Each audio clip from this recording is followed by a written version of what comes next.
Hy het al 'n arrotjie gestop het. Ek het nie eens geweet nie. Ek wil jy praat en praat, hy wys nou hy proses. Ah.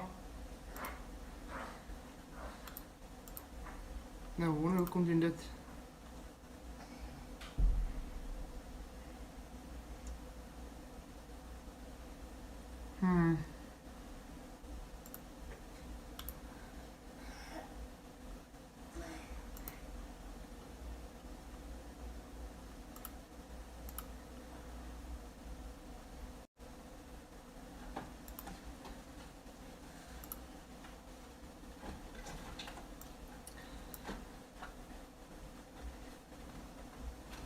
Okay, it's showing live now. Sorry about that, I don't know why it went offline. My wife just went and told me. She's watching in the room, she's like, hey, you're offline. I don't know, sorry about that guys. But I am back now. Let me put that poll on again.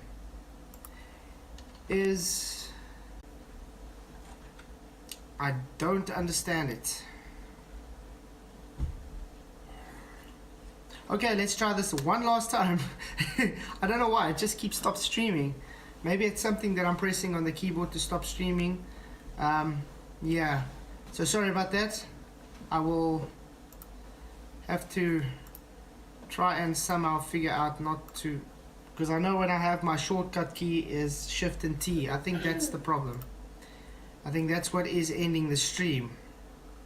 So I cannot press that anymore.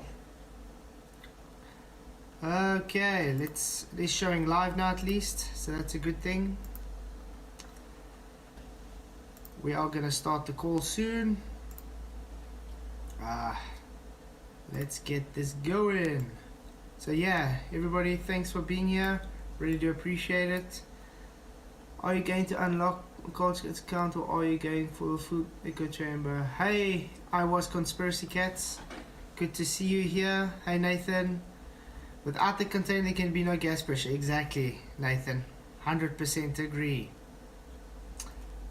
Maybe Conspiracy Cats will concede that he actually said those words before. But he's kind of dishonest though, so he doesn't want to. Just got to keep an eye on for when the call is going to start on Skype. Yeah.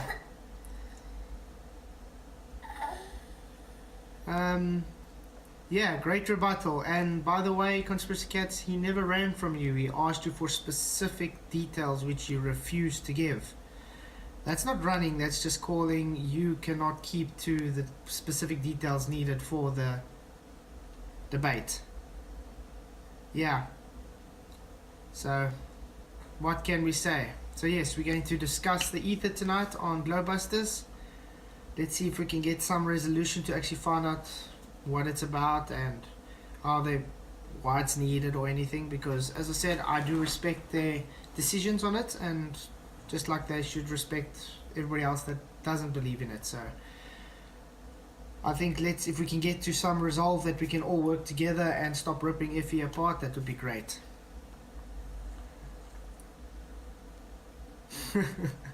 Yeah, Nathan, 22 times. I think it was actually more than 22 times to be exact. But yeah, okay, they started a call. I'm going to join the call, guys.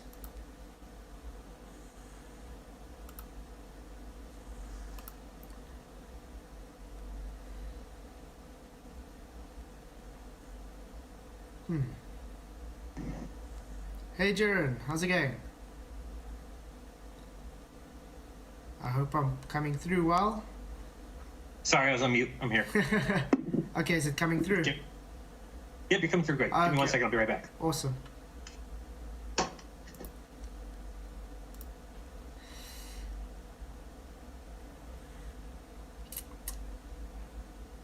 So yeah. What's up, guys? How's it going?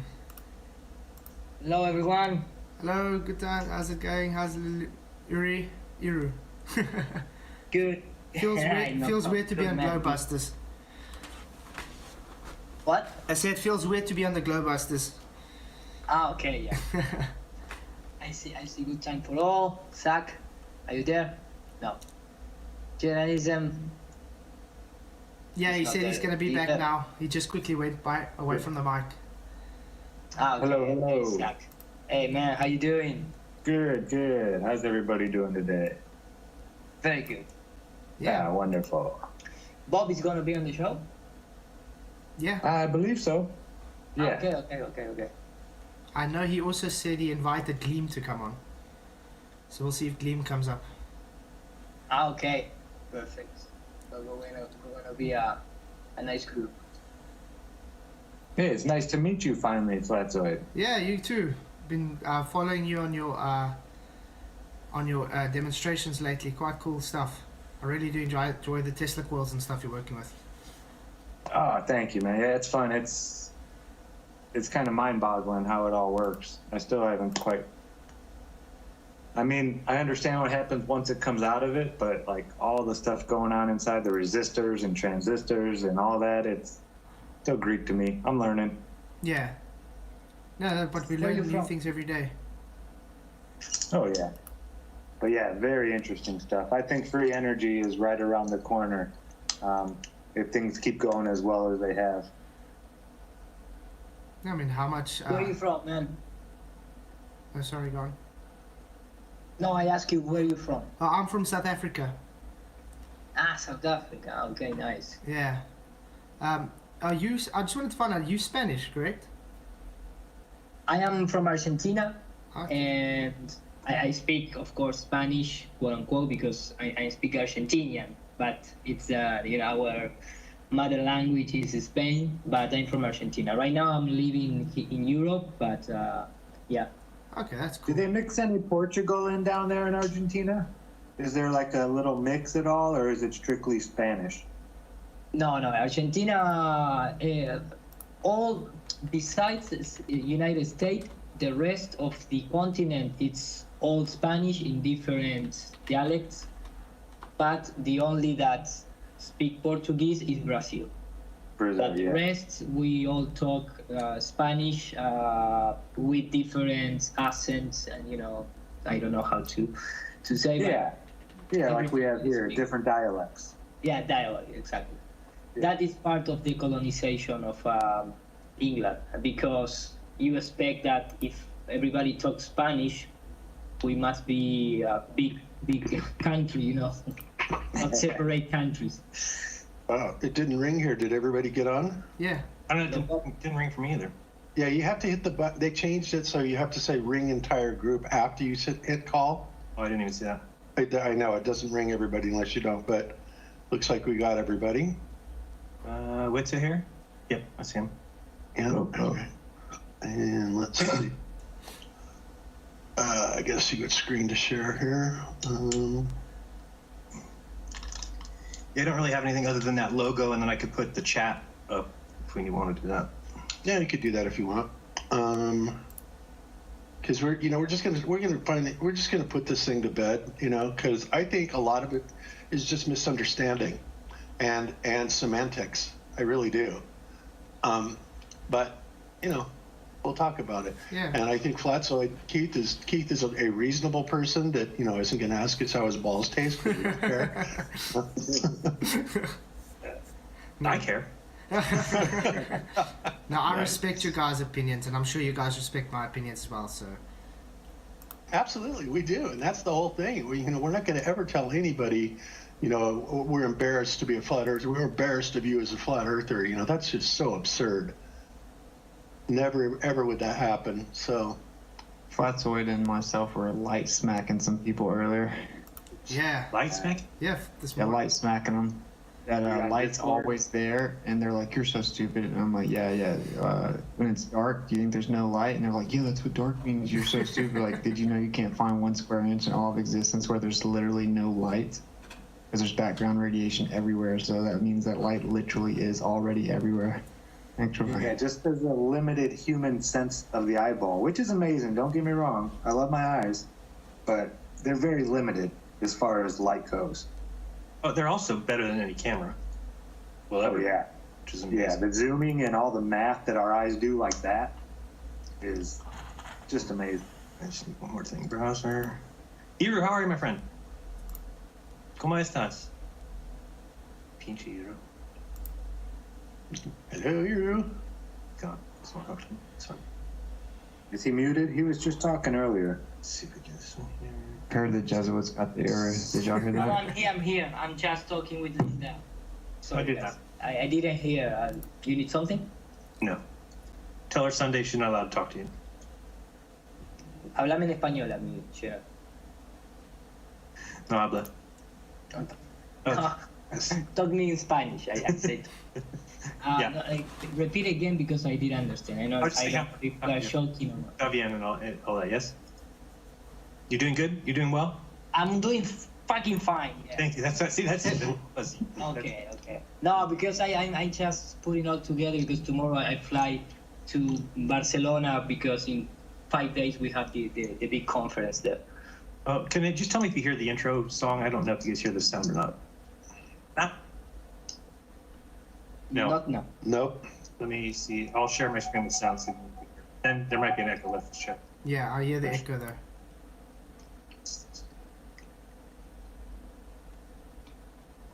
Oops, I didn't hear it. Oh.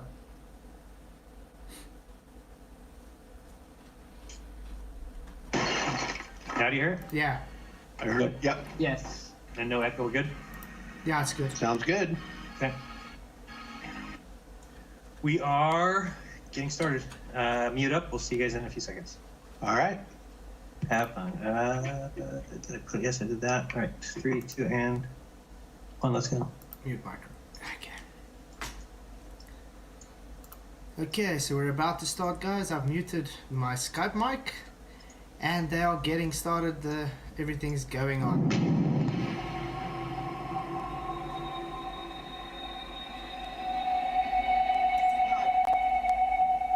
This change in itself brings a lot of memories.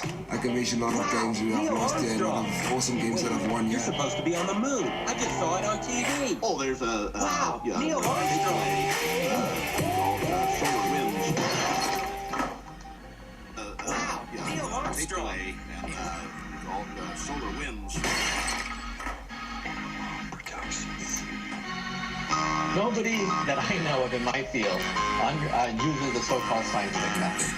In our field, it's by the seed of Nobody that I its know of in leaps my of field logic is guesswork. the so-called scientific method. In our field, it's by the seed of its leaps of logic is guesswork.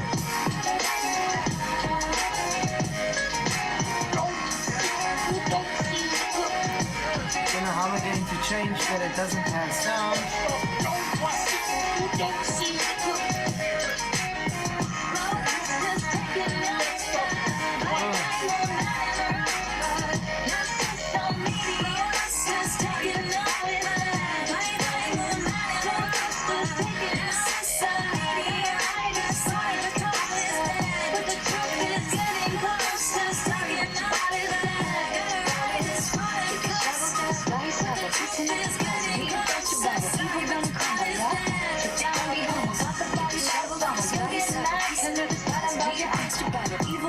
And then they call me the wife. I mean, it's absolutely unbelievable. Aesthetic techniques that they have. And then they call me the wife to prove their absolutely unbelievable. Bob to the president, Jan got the evidence. Here is laying as a witness. I start from the city. And the earth electric and its resonance. Your resident is heaven. Can I hope this settles in? My name says it is. If you so wrong, I've been lying to this electric and its president. With president, this test a guy. No, I said the court. My name said we really so wrong. I've been lying to his credit. And it's not to intelligence. Test a guy, not a head court. But we really in the setting. It's time to awaken from the pseudoscience sedatives.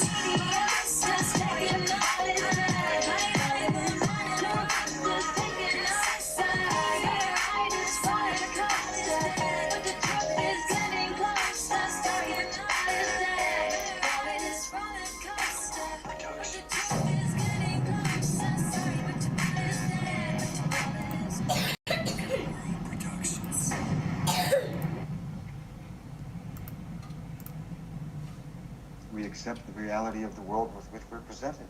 It's as simple as that. And welcome everybody to Globebusters. What is the Aether?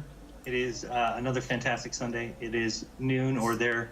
Close to. What is the Aether? Not that bad. It is. Well, welcome to the show, everybody. I am your co-host, noon or there, Jaronism, and we've got Bob here as well. Bob, welcome to the show. Well, welcome to the show, everybody. I am your co-host. Thanks for actually hosting we've got it Bob today. here as well. Bob, welcome to the show. Jaron, thanks, Jaron, for having the new version of OBS. I don't know if you guys are familiar with it. And it's got all kinds of nifty little nice features on it, like you can share individual windows now and the sound on them. And that's kind of nifty, but I haven't quite figured it all out yet. So I'm glad that you are hosting this today, so we can have at least somewhat of a smooth show. When things start working, I just stop updating. Yeah, no doubt. I am an addict about that. I update everything that comes out. I have to have the update. That's just the way I kind of roll. But man, it causes me so much trouble. All right, we've got our normal people here. We've got Awesome Wits in the house. Witsit, how's it going? Hola, hola. How's it going? Good here, just chilling. What's up with Amelia? Nice. Oh yeah, no image. Sorry, I see that now. I'm not paying attention. And we've also got Iru Landucci. Iru, from where are you at now? I'm still in Switzerland until tomorrow. Then I go to Barcelona because we have the big Flat Earth conference over there. But I'm still here, man. Surrounded by Jesuits and Freemasons and Davos and that kind of shits. Are you the only person of color there, or is there others? Well, the color, what type of color? Brown. Well, no, I came from Italian genetics, so I am not so brown as you think. I was going to say Landucci is an Italian last name. Yeah, exactly. I can keep the concept of human, hue colors. I have all the rainbow color, not LHTB, okay? No, we know that. And we've got Zach in the house. Zach, what's up? You're muted. It'll take him a second. This phone, ever since I got too close to that Tesla coil with this thing, it has not been happy, this phone. I'm going to have to figure that out and remedy that here real soon. Yeah, because it used to run real smooth. Yeah, I must have. Something, yeah. And we got Cammy here? No. No, we don't see her up there. Cammy's in the chat, probably. I'm sure. Yeah, I think she's on standby, but yeah, she will chime in if she has anything to say.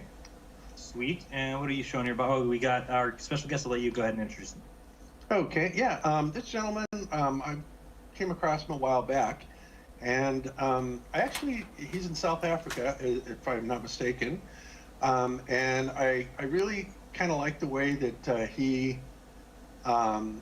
does his broadcast, kind of like we do. I mean, he offers his opinion, but he doesn't, try to force it down anybody's throat. And he is really very gracious and very good at just discussing his opinion. And he is also on the other side of the Aether issue from what Austin and I are. And that's not to say that Austin and I are exactly the same page. We're not. But that's okay, because there's much more to this whole Aether issue than I think anybody realizes. And that's kind of what I want to get cleared up today, right?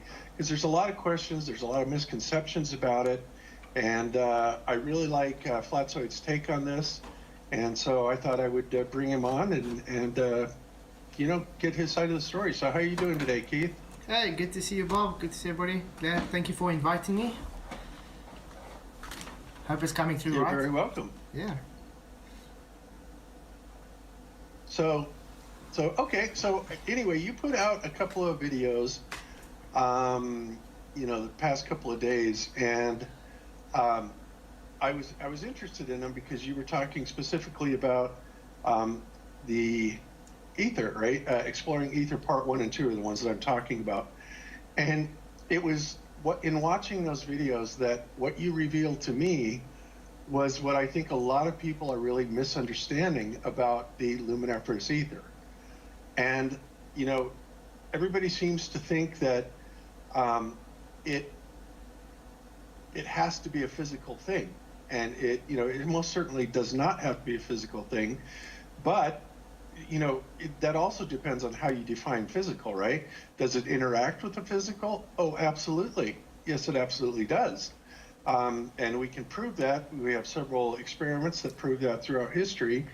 And I've always found it interesting because, in my my take on the ether, not only is it the medium for, propagating, manifestation in form, but is also the source of a lot of that. And I think a lot of that goes back to, like if you're looking at biblically when God, when God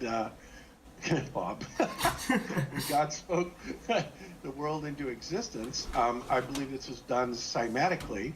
And the ether, which, believe it or not, is supposedly very, very dense. That's another thing that's very strange about the ether, is it has an extremely high density. But so the universe responds by manifesting, our reality in this place that we're actually in. So this philosophy, this idea of the ether has been around for 300 years at least. And we have had the best and the brightest minds in all of history that have built their electrical engineering and magnetic theories based on this luminiferous ether. And it goes even further beyond that. Like I said, most people are of the opinion that if it's not physical, if you can't touch it, measure it, whatever, if you can't bean count it, then it doesn't exist. That's like saying, can you measure a thought? Can you measure love? Of course not. But are they tangible? Absolutely, they're very tangible. Unless your only definition of love is sex, which is, pretty limited in my opinion. But this entire world that we're based in is a manifestation from nothingness into what we're perceiving as our reality. And this is precisely what the ether does in many, many forms.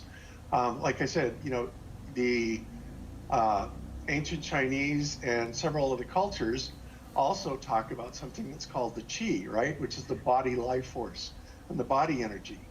Well, they have been able to manifest very, very amazing things with the qi, and it's not all parlor tricks, Some of the stuff is absolutely amazing. You can watch them, dissolve tumors live, on ultrasound. And I mean, there are some demonstrations that are absolutely inexplicable, right? Could some of them be a joke, a hoax? Sure, they could. But in the research that I've done, I don't think so. I think a lot of this has a lot of legitimacy to it. I think that whether or not you believe in this type of manifestation from the non-physical to the physical is largely whether or not it actually works for you. But these are the things that I kind of want to talk about today.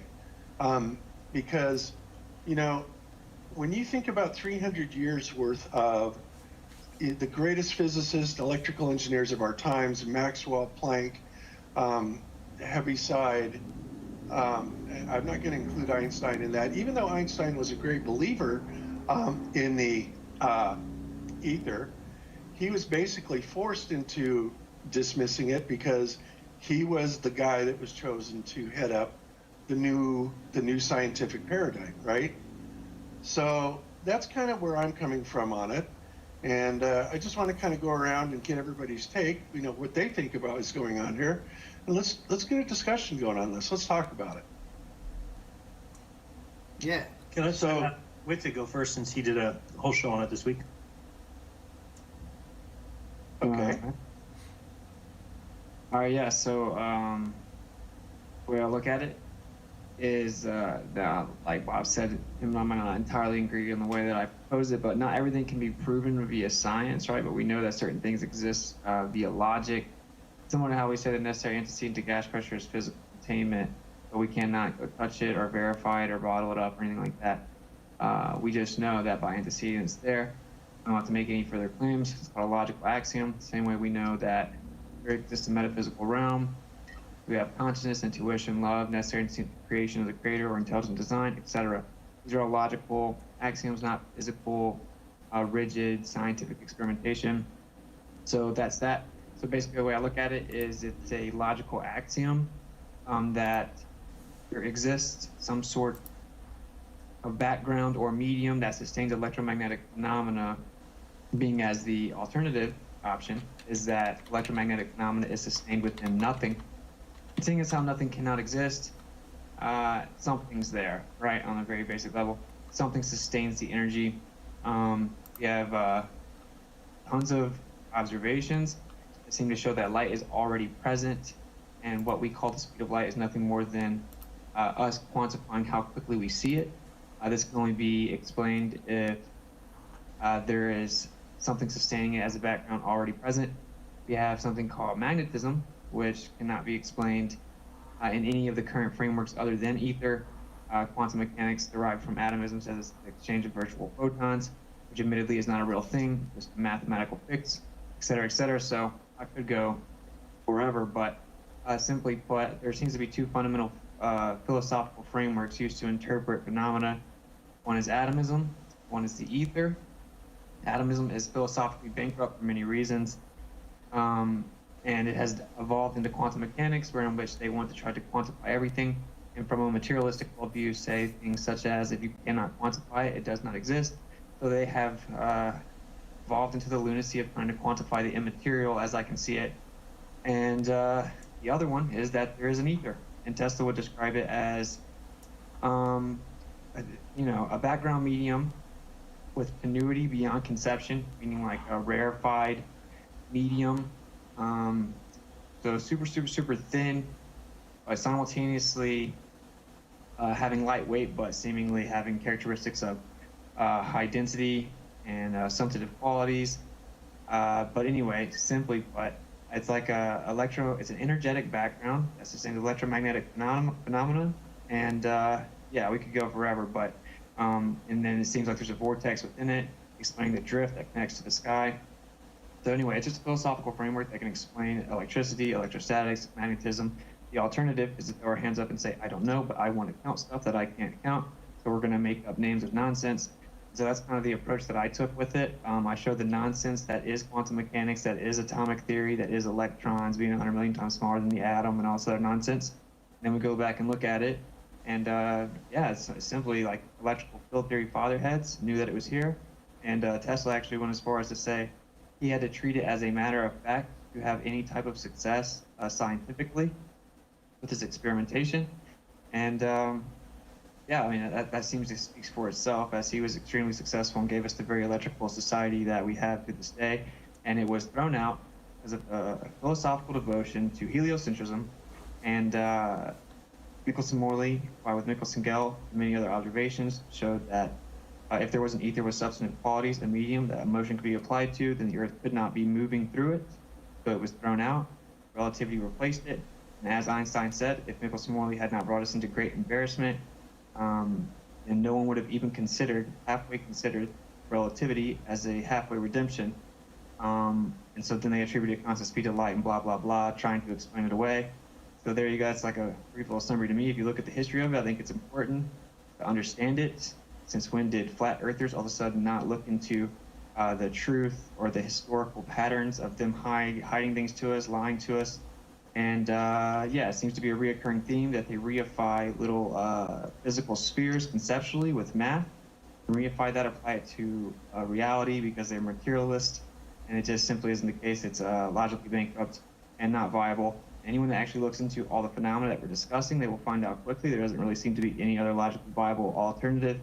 And yeah, there's a little brief summary. I could go forever as I've been talking about it so much, but yeah, there you go. Well, it's a deep subject. It really is. And it is not without substance, not by any means. Because like I said, in order to make a lot of these theories work, and let's face it, we have had broadcasting over electromagnetic waves for well over a century now. And before that, before we understood, the fine tuning of electromagnetic waves and how to modulate them, we understood that we could make them be a spark gap type of transmitters, which were extremely wide bandwidth type of transmitters. But so all of electrical engineering, and RF engineering, this, by the way, is what I did for a living for years and years and years, is based on this EM type of phenomenon. And it's interesting because, mainstream science will tell you they don't really know what it is, they don't really know what causes magnetism. They don't really know what electricity is, so many things like that.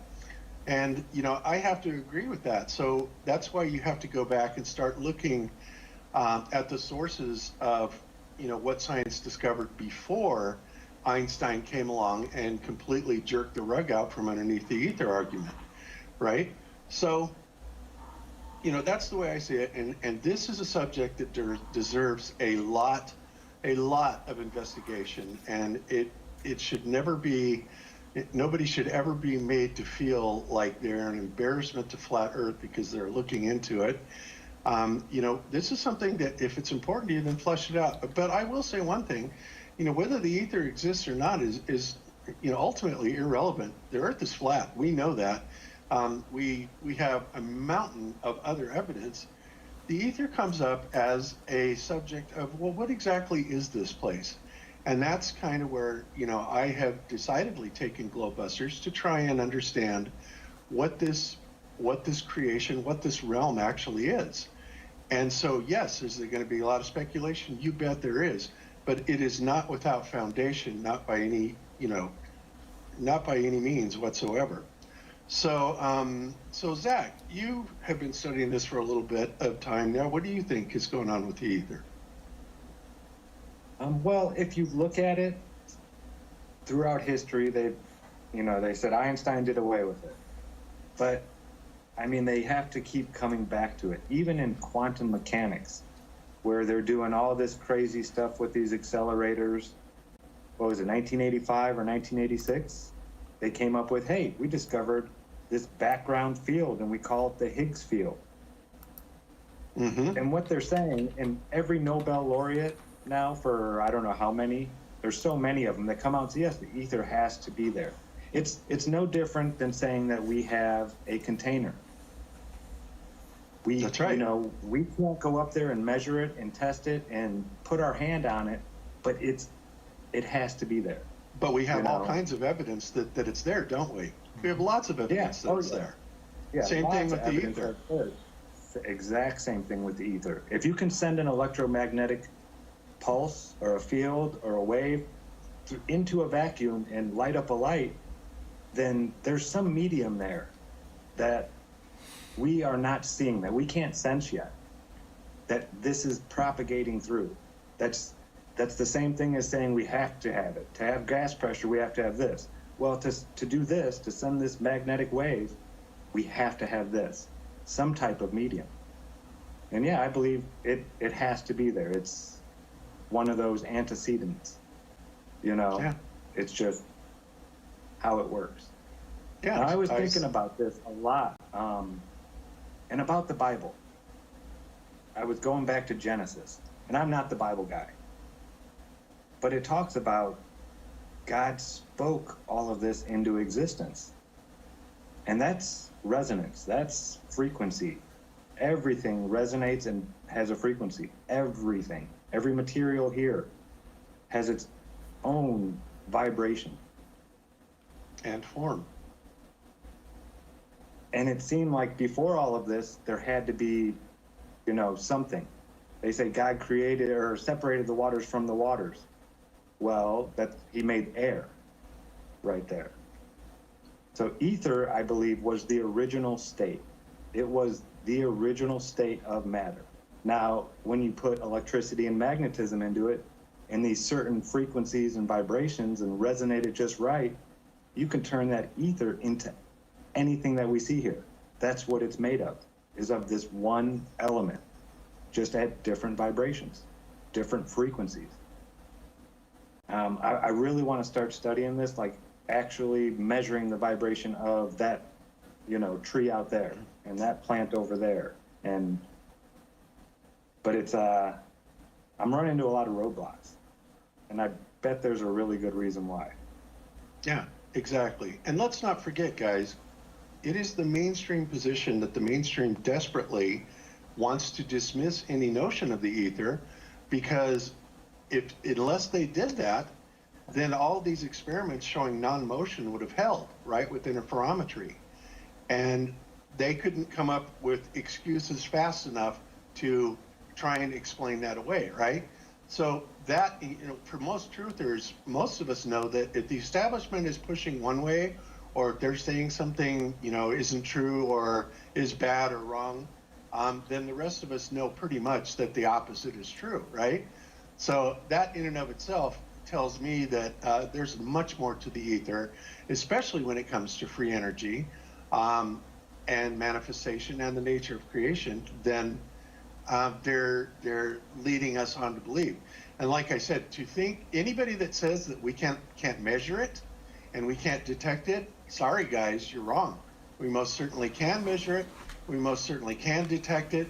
We have 21st century technology, 20th and 19th century technology based on laser interferometry, based on the ether, and it all works. It all works perfectly. So now, one thing is that I don't understand is why people are claiming that the ether has to be something that's physical. And, you know, I contend that there are parts of it that are physical, but people are saying, well, no, it has to be physical. Why does it have to be physical? You know, again, I'd really like to understand that, and maybe, you know, maybe Keith will be able to understand that or be able to explain that to us a little bit. So, Keith, why don't you go ahead and give a little bit of your overview, since you're going to be kind of on the opposition side. Oh, thanks, Paul. Yeah, like I said, I actually am happy I could come on, because then I can actually hear your guys' side of the story, because I don't really get to hear it that much. So, like you can see, when I first got into Florida, this was the first thing I actually started researching was the ether. I mean, it wasn't really, how can I put it, researched that much. I mean, it was like 7-8 years ago, and this the first thing you actually come into is you need a replacement for gravity, quote unquote, and I came across the ether argument. So I did the research on it, and this is what led me to all these things like the Sagnac effect, and you know, with resonance and cymatics and things. And then while just looking into it, after a while I just came to a kind of a dead end where I couldn't put a puzzle together, how can I put it, where one and one together to say I can definitely prove that the ether exists, you know, as a physical medium, because you literally need that medium for it to propagate through, because that's what the ether is said to be. But if you some people have the belief that the ether is just spiritual, which I 100% agree, because if I have to concede and say, okay, the ether would exist, I would say it's God's presence, because it's omnipotent, is everywhere. So it would be his presence. So you cannot get rid of anything. It's the same as gas. There's nowhere in life where you have no gas, and no matter how big the vacuum is, there's gas around somewhere. There has to be gas. So you could sort of say the gas could even be the ether, because there's pressure. But yeah, everybody has their own interpretation of what it is. So for some people, I would say it's got a religious and a spiritual value to it, and some people it's got a more of a I needed to replace the belief I've had kind of thing. For me, I just came to dead end and see I couldn't prove it to myself to be physical, and so I just pushed it aside as if it does exist, it would just have to be a spiritual thing. That's more or less all I can say. Okay, so go ahead. Okay, so I just wanted to say a couple things. So just to really drive home the point of the container, right? They're trying to say that people are trying to say that isn't analogous because you can, you know, physically see gas pressure, blah, blah, blah, blah. The point is that we can't actually go and touch the container. We can't physically verify the Earth's container. We propose that in the form of a logical axiom, being that the necessary antecedent to gas pressure is physical containment. So what this means is, if you can propose a true dichotomy, meaning there's only two options, and you can show that one isn't viable, you have logically proven your premise. There's design and order on the Earth. We have two options. Either it was designed and placed in order, or it was not. Well, the second one isn't available logically, so it is designed. Okay? Same thing with the container. Either there is a container or there isn't a container. Well, there has to be a container. We have gas pressure. Same thing with the ether. Either something sustains the electromagnetic phenomena, or it is sustained within nothing. Either there is a medium or there is no medium. It does not have to be physical in the sense of in the material world, though, right? And you cannot quantify the immaterial, and you cannot physically verify via scientific manipulation the immaterial. But there is no other viable framework. It's either something or nothing. If you claim that's a false dichotomy, you have to offer a third option. So on a very rudimentary level, right, there's something or nothing. And if you claim there's nothing, well, nothing cannot exist. So that's just logically bankrupt. So just logically on its face right here, we have to acknowledge something's there. Then we have consciousness, right? Now, consciousness is not material, but it interacts with the physical world. What that means is we have immaterial phenomena that we know exist, right? Love, intuition, dreams, consciousness, we know these things exist and that they interact with the physical world. What that means is there's an intermediary between immaterial and the material world, right? And then in addition, we have to look at phenomena.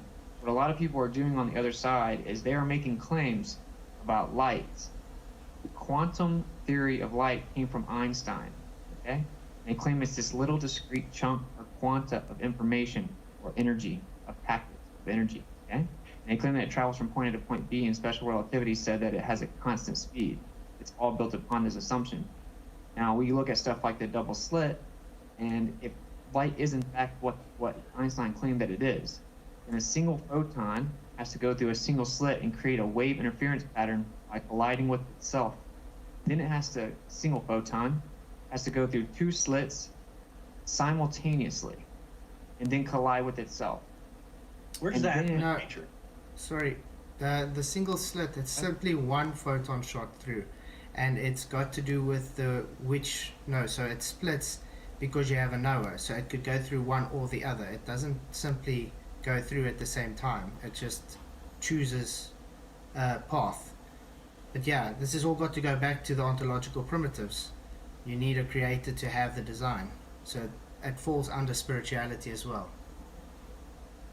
Okay, but they're not making spiritual claims when they make claims about the photon. They're claiming that that is science. Now, we have people that are running around bashing flat earthers. We're discussing the ether because it can't be scientifically proven, claiming it's pseudoscience, which I have been very particular as the way I presented it. It isn't science as in the natural science. But then they're claiming claims about a photon. Now, they claim that a single photon goes through two slits simultaneously and then collides with itself, right? Because that's the only way you can get an interference pattern. This is why they claim that it is a wave-particle duality. Now, they wanted to verify this, so they went to go to detect it to find out what's going on. How can one single photon go through two slits? Now, of course, they can't actually verify it's a single photon. That's just complete nonsense. Admittedly, it's just a mathematical equation. They think that they've lowered the probability enough that only one would go through it. There is literally no verification, but we'll set that aside. They claim that two slits have one photon go through it simultaneously and collide with itself. And if that's not the case, we're going to put a detector here to see what's going on. And when we observe it, the wave interference pattern collapses. So it's like the photon knows that we observed it. And we put it behind the slits, and it still collapses, like it still knows that we observed it. Then we're going to put a crystal in front of it, reify the photon for the 400th time, say it splits up into two photons, and it still knows that we observed it. And we're going to make sure we don't know which one that we're going to observe or if we're going to observe it, but it then reads our minds and knows we're going to observe it before we observe it. No. Then we're going to split the photons. This is top-level science. This is literally what it is. No, And we're going to split the two photons into two different directions. One's going to hit a detector, one's going to hit the photographic plate, but it'll hit the detector after the plate. But still, there's no wave interference pattern. It's as if the photon knew we were going to observe it and then transcended time and altered events that have already happened. This is the current event that they claim. Now, they have proposed a false dichotomy that light must be a wave or a particle or both a wave and a particle. So the primary argument has come down to people saying you have to explain how light's a wave and it's propagating from point A to point B in a medium, even then it's giving a discrete chunk. And it's a false dichotomy. Light is neither a wave nor a particle. Waves are not things, they're types of movement in a medium. No one's claiming that light is a wave. Ether does not claim that. It's a misinterpretation of even what it means from back in the day, but no one's claiming this. It's just that light's already there, because it is the background itself. It oscillates or vibrates, it's excited, and then we perceive light. It is not ever physically traveling. So what it comes down to is there are people, now this is, you can choose to disagree and basically praise the photon as a god, and say that it can transcend time and it's sentient and all this nonsense, okay? But that is not science. That is not scientifically provable. That's a reification fallacy on steroids, and it comes from Albert Einstein. So my point, I wanted to make sure I got this out. You cannot go around critiquing people, bashing people, right? Saying they're an embarrassment to flat Earth, and you shouldn't be talking about this because you can't scientifically prove it, blah, blah, blah. And then simultaneously, out of the other side of your mouth, claim that light is a physical photon that travels from point A to point B. And then when called out on it, say, oh, never mind, I'm not claiming it travels even though you do claim it goes through a slit, which is travel. And if you claim it's not traveling, or you're not claiming that, can you tell me how a physical photon is what light is, but it doesn't travel? And then can you tell me how light could be instant if it's a physical photon? But if it is an ether, then it can explain a double slit perfectly because the light is already there. And there's not a wave going through it, as in from point A to point B. The light's already there, it just shakes, it vibrates, it oscillates, perturbates, and then that part of the plate where you get your reading is just the one part that matter is intersecting with that part of the medium. That's it. It's already there. It's not. Now they say, oh, it can't do that because it'd be a wave, but it keep hitting it like waves crashing on a beach. That's because they're having a false presupposition that it's a literal wave going from point A to point B. So it's a very rudimentary misunderstanding of the phenomenon in entirety, the ether postulation in entirety, and an imposed false dichotomy combined with a reification fallacy of a sentient photon that's basically God. Now, if you're going to want to believe that, that's cool. If you don't want to actually apply critical thinking and understand that's a false dichotomy and that's not what a wave is, because waves aren't things, you want to keep saying it, whatever. But if you want to claim that that's science, the definition of science is that which falsely masquerades as science. So that would be pseudoscience, as we're explaining.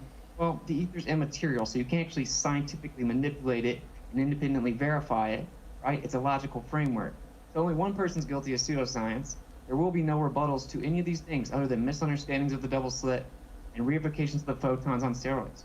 And the ironic part is, the heliocentric model requires the speed of light. It requires it. Special relativity has a constant speed of light, and all these distances to these made-up stories of fairy tales in space have to have the speed of light.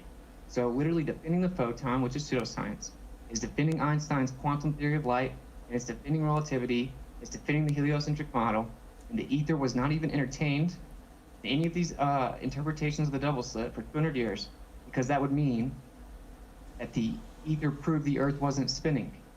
This is all objective. And now quantum is crawling back, talking about quantum foam, quantum this, superposition, quantum entanglement, wave-particle duality, but the wave is just a mathematical function. It's insane. So what it comes down to, it's a whole bunch of misconceptions. And if anyone has been keeping up at all, I've been getting like bashed for this, right? But I will say, if you can't let someone get your full point out, you can't let them actually say your argument, then there's probably a reason for that, right? And if you have to straw man the position, that's ridiculous, bro, right? And everyone knows that's what Globers do, right? Funny mute you, don't let you get the position out, straw man you. If you're still claiming that it's either wave or particle, it's called a false dichotomy, and you simply don't even understand what the ether is. You simply literally are not even on first base yet. And so I just want to throw that out there just so everyone understands. It's important to at least pump the brakes if you're maybe in over your head or haven't fully looked at it. You should not ridicule other people. We're not in a cult. We broke out of a cult. We are free thinkers that don't have to have any type of script. And that's I really want to throw that out in the ether, which is no one tells you what to think, and don't let anyone do it. Don't let them intimidate you. Certainly when they have to use dishonest tactics where they misrepresent the argument and then personally berate you, insult you, and don't let you speak. You don't have to listen to that. And that's what the true embarrassment of flat Earth is anyone that's trying to do anything like that and, basically try to get clicks off of drama. So that's J-trig. That's J-trig, that kind of techniques. But go ahead, sorry, Keith. So I was just trying to say, Austin, I think you got a bit mixed up with the double slits. It's not trying to hit into each other. It's simply seen as one cut off of quanta of light. So yes, they would say it travels, which I do not agree, because I do not agree light travels. But the double slit is simply there to show, let's take an example of two tunnels, and you are standing at the one end of those two tunnels. Which the car would have to go through any of the tunnel, the left or the right. You have to have somebody knowing it's to stand there to actually know the car has gone through the tunnel. The information is there, but it cannot be resolved unless you have a knower. That's what the double slit's about. That's why it's got one, as they say, one photon of light, a quanta, moving as one, and it chooses which side to go through. You don't know which side it goes through until it hits the plate. So I'm just saying, it's not made splitting into two or anything. It's just that's how they interpret it. You know what, Keith? In the first time I ever saw the double slit experiment it was brought out in What the Bleep Do We Know? And basically, when they explained it, the inference was basically that we were in a simulation, because the simulation itself was then taking on an intelligence, realizing that it was being examined at the quantum level and was compensating for it, right? So now we've gone from pure science to saying that, well, the simulation itself is conscious, right? Now, is that true? Maybe it is, maybe it isn't. Are we in a simulation? We could be. I haven't been able to eliminate that. Yeah, I wouldn't. I got it. I'm sorry, bro, but that is not true. Okay, for one, if your tunnel analogy is begging the question that it travels, but again, yeah, I'm not saying it travels. Claim they shoot one photon and then they get a wave interference pattern. Okay, so how do you get a wave interference pattern with two slits and one photon? It's simply they say that the photon could be going through both slits at the same time and colliding with itself because it is a wave and a particle. It acts as both a wave and as a particle. Like you have a rock. Superposition. Exactly. It's superposition. That's what the photons in both slits at the same time. That's what quantum is. They're giving all the variables at the same time. It means it could be this, it could be that. You don't know until the data has revealed itself. So it's just how can I, like I was saying with the car and the two splits, it could be going either way. You don't know. The only way you're going to know is if you're at the end of the tunnel actually receiving that data. Otherwise, it will still be there. You're just not going to know. That's what quantum is actually How doing. does one photon give you a wave interference pattern? That's the question. Interferometry. Well, the wave pattern actually doesn't come from that. It's simply just a photon going through the left or the right, hitting the plate. It's got nothing to do with the wave pattern. But yet there is a resultant wave pattern. Where is it coming from? Like I said, I don't make claims on it being traveling or anything, or even waves. I don't agree that it travels 100%. Like I agree with Austin. I told him today, which I believe light is everywhere. It's just at different frequencies. Now, if they're shooting a photon, you could say, I'm not saying they do, they're just simply cutting off that frequency contra, and that data is resolved then at the end of the plate. So if that gives it a pattern of a diffraction pattern, I don't know how that would happen, because I can't make a claim about that. I'm not actually for photons, as you know. Let me ask you something, Keith. Do you believe that the double slit experiment passes through the requirements of the scientific method? Not really. Like I said, it also comes down to a belief system. It's the same.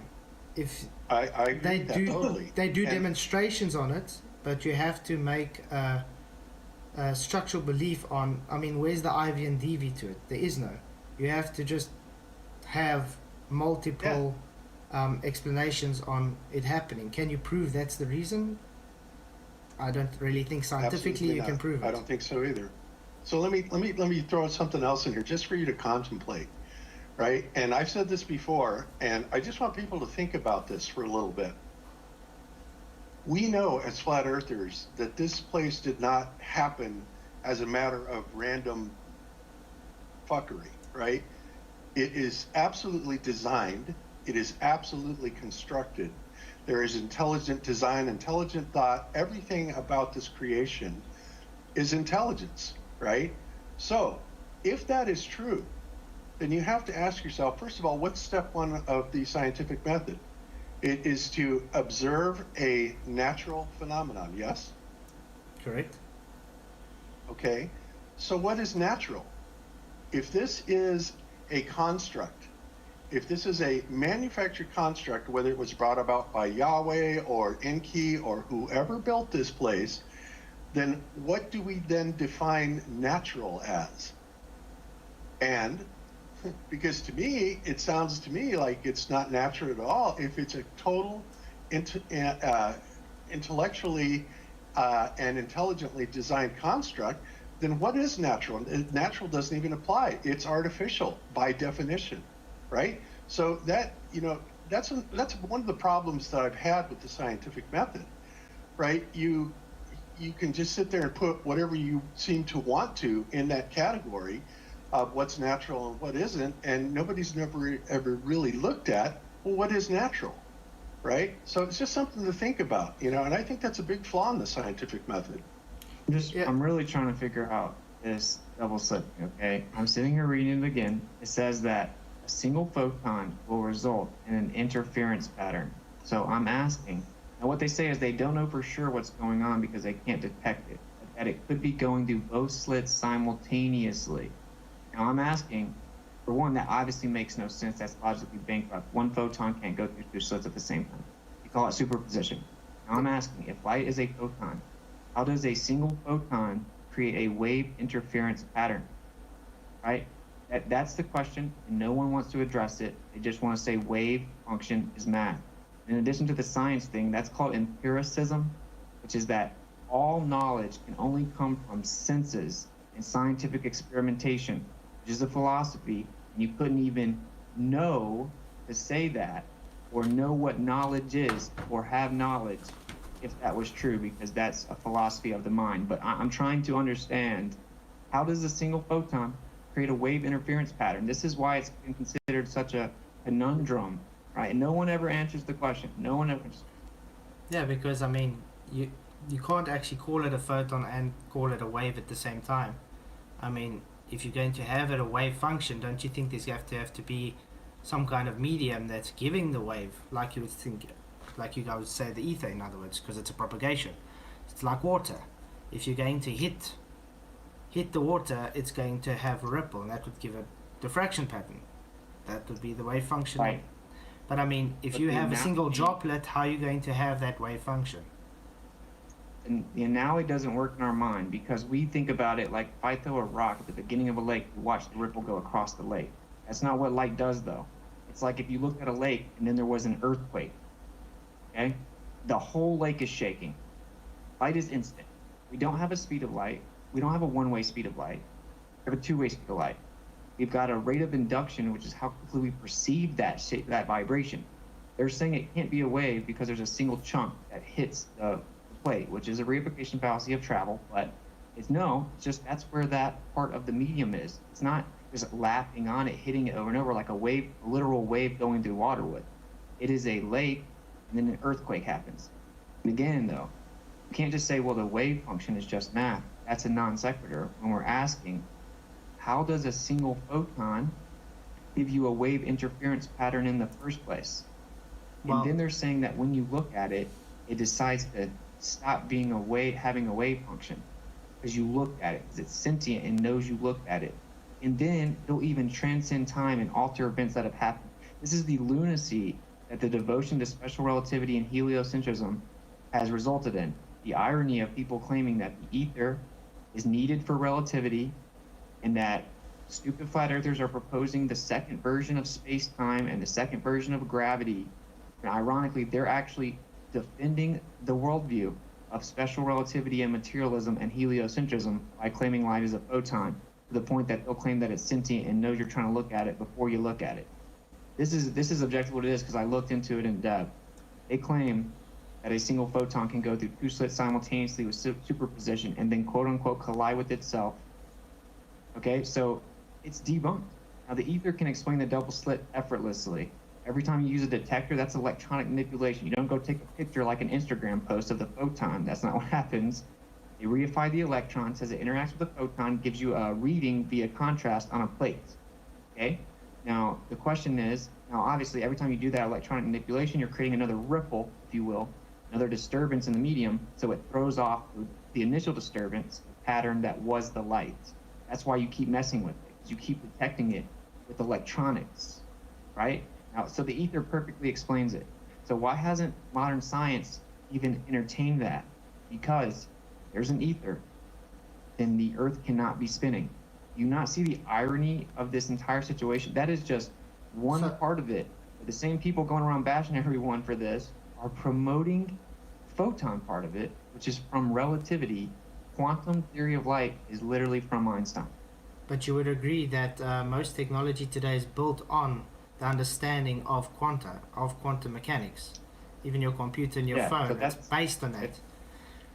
The technology. Right. That's like when a Glober tells me, if you don't believe in gravity, you can't use your cell phone because it has an accelerometer in it. Good point. Oh, yeah. That's a good There's point. downward acceleration. We don't dispute the phenomena. We dispute your claimed cause. And then, coming up with a model to quantify phenomena that we see and then using it to replicate for technology is cool and all.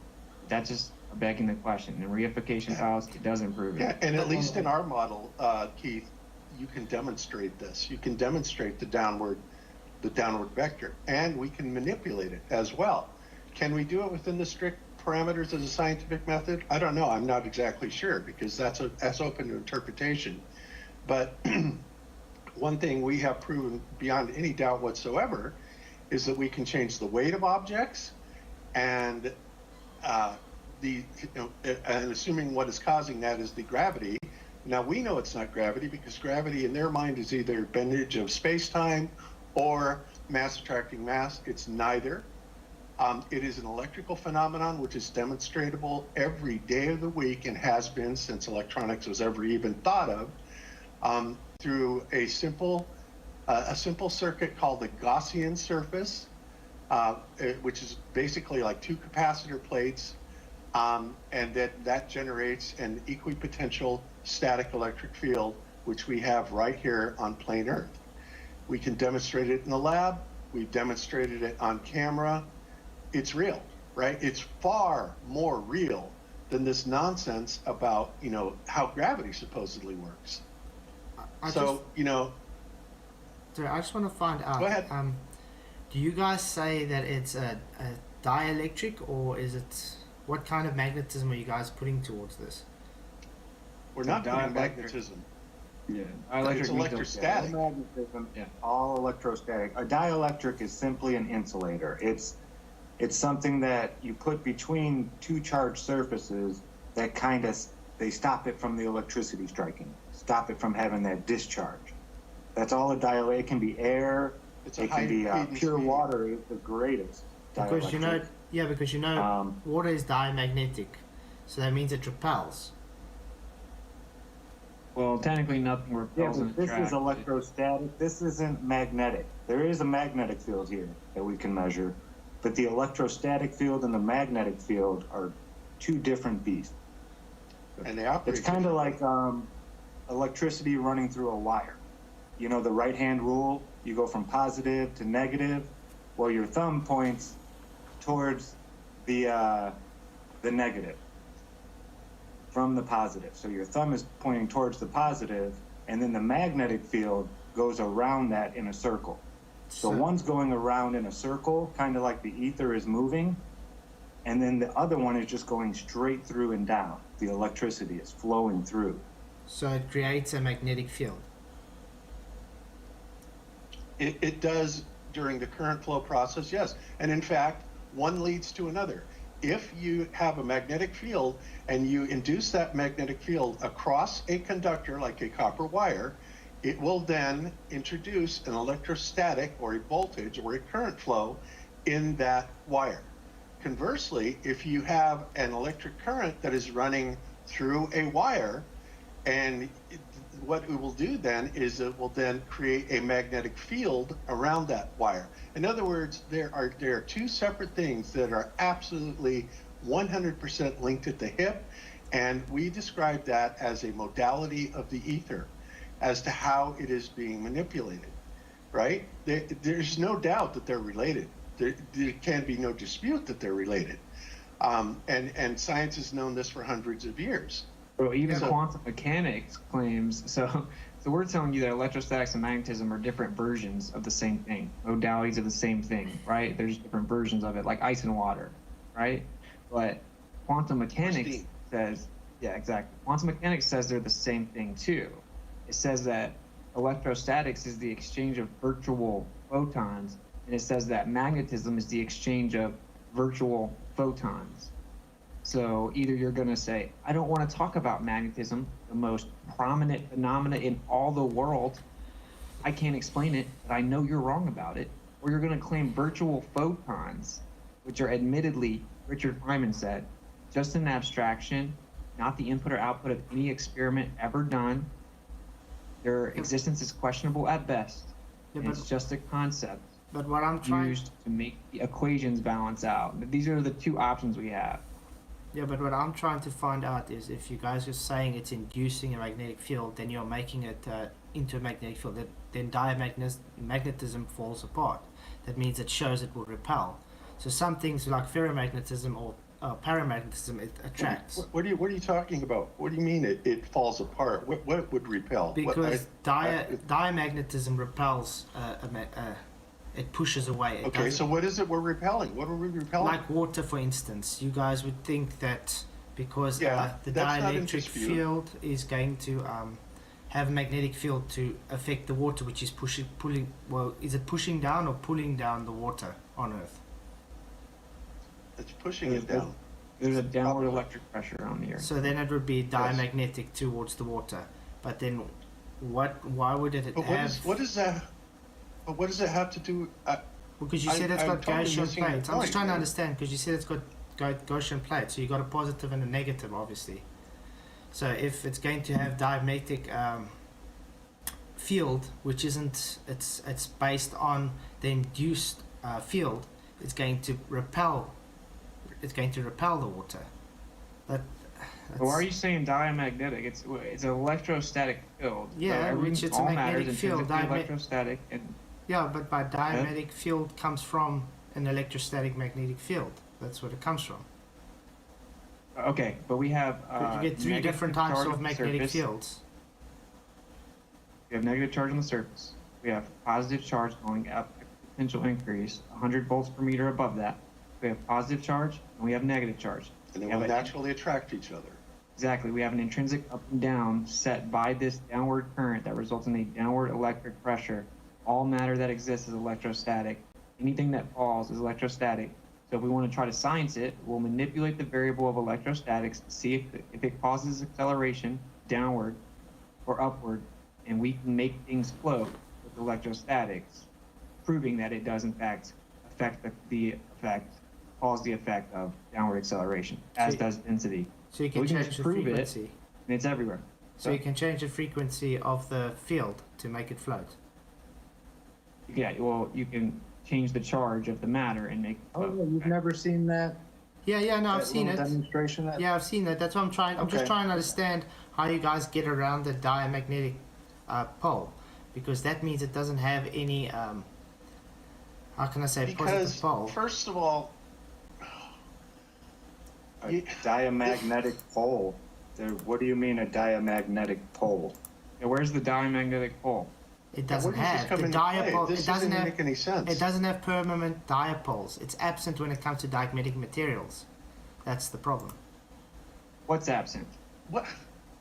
Come on, No, dude. all matter that exists is electrostatic, dude. Whether it's diamagnetic or not, Yeah, but, matter is held together. Everything but the- holds an electrostatic charge. but the problem. Everything has a Everything. magnetic charge. It's either ferro, or diamagnetic. Everything. Exactly. Now That's the what I'm only saying. one that's noticeable and strong is the ferromagnetic. That's the one where the magnets snap together. But like diamagnetic material and what is it? Diamagnetic, paramagnetic, and One ferromagnetic. repulses and one pulls, but it's very weak. And if you actually look at the magnetic field maps of Earth and then look at the tide maps, it's really eerie how much they line up. Yeah. I can share that. I'll drop that in the chat. Awesome. right Yeah, there. no, because I'm just saying the diamagnetic field lines, the field bends slightly away from the material, where the paramagnetic field lines, it bends towards the material. Okay, so are you asking which one the Earth is? Like, what exactly are you Yeah. asking? Because Which one do you guys? Because the thing is, with you have the different type of materials act differently to different magnetic fields. So, I mean, but we're talking water about is an electrostatic field on the Earth. Electrostatic field. Keith, I don't think you understand the difference. And see, and I'm not trying to insult you or anything, but this is a problem that a lot of people have, is they do not understand the most basic of electric principles. Okay, it is very clear to me that you don't understand the difference between diamagnetic, paramagnetic, and electrostatic and electromagnetic. and that's a problem. That's something that you really have to understand to be able to comprehend what we're saying here. And I'm more than happy to explain it to you. I really am. But you keep going on and you keep talking about how, this diamagnetic and repulsion, and I'm not even sure what you're talking about, how that relates to the ether. It is non sequitur. You're not putting the pieces together. Yeah, we're talking about the ether, a background medium, right? We're talking about how we have the phenomena of magnetism and electrostatics, and neither one of them can be explained without an etheric background.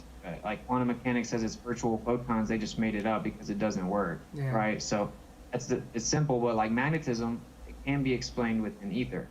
We can get technical. We found out that these people that are going around bashing people that talk about the ether are not ready for the technical aspect of, well, it's a conjugate geometric expression of centrifugal divergence and centripetal convergence, right? And the dielectricity is the ether at rest, as the magnetism is the ether in motion. It's actually dielectric dissipation, and everything is simply trying to go back to the counter space etheric realm that is the non-manifest pure potential. Because that's just word salad, right? That's just word salad because they don't know it yet. But it's okay. We had to learn it. We all have to learn things. So to say it in real simple terms, ether is the first thing. That was the first, and Mother Nature is trying to return everything. That's what entropy is, pressure mediation, whatever you want to call it. High potential to low potential is trying to equalize out all the charges here in this realm. Now, if that happened, then everything might revert back to ether. But us living stops that from happening. Us breathing, the trees breathing, us moving around, we're tossing around electricity like it's wild.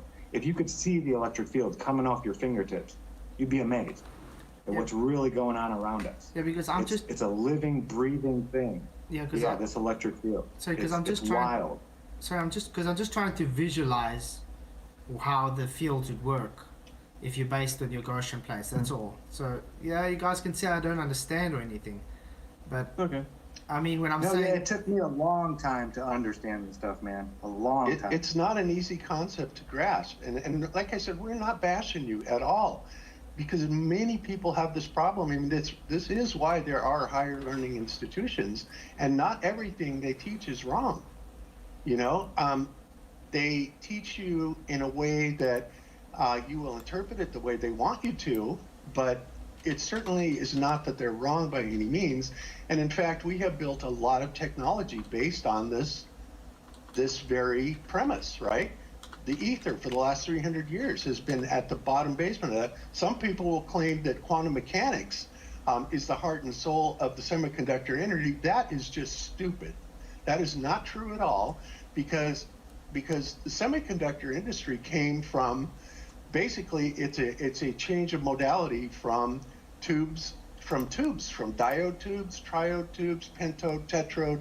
You can recreate a modern day computer. It won't be as fast by any means, but using the same logic that the diodes and triodes, pentodes and tetrodes can give you, and you can create that very same functioning computer out of tubes that you can out of semiconductors. Therefore, semiconductors have nothing to do with quantum mechanics.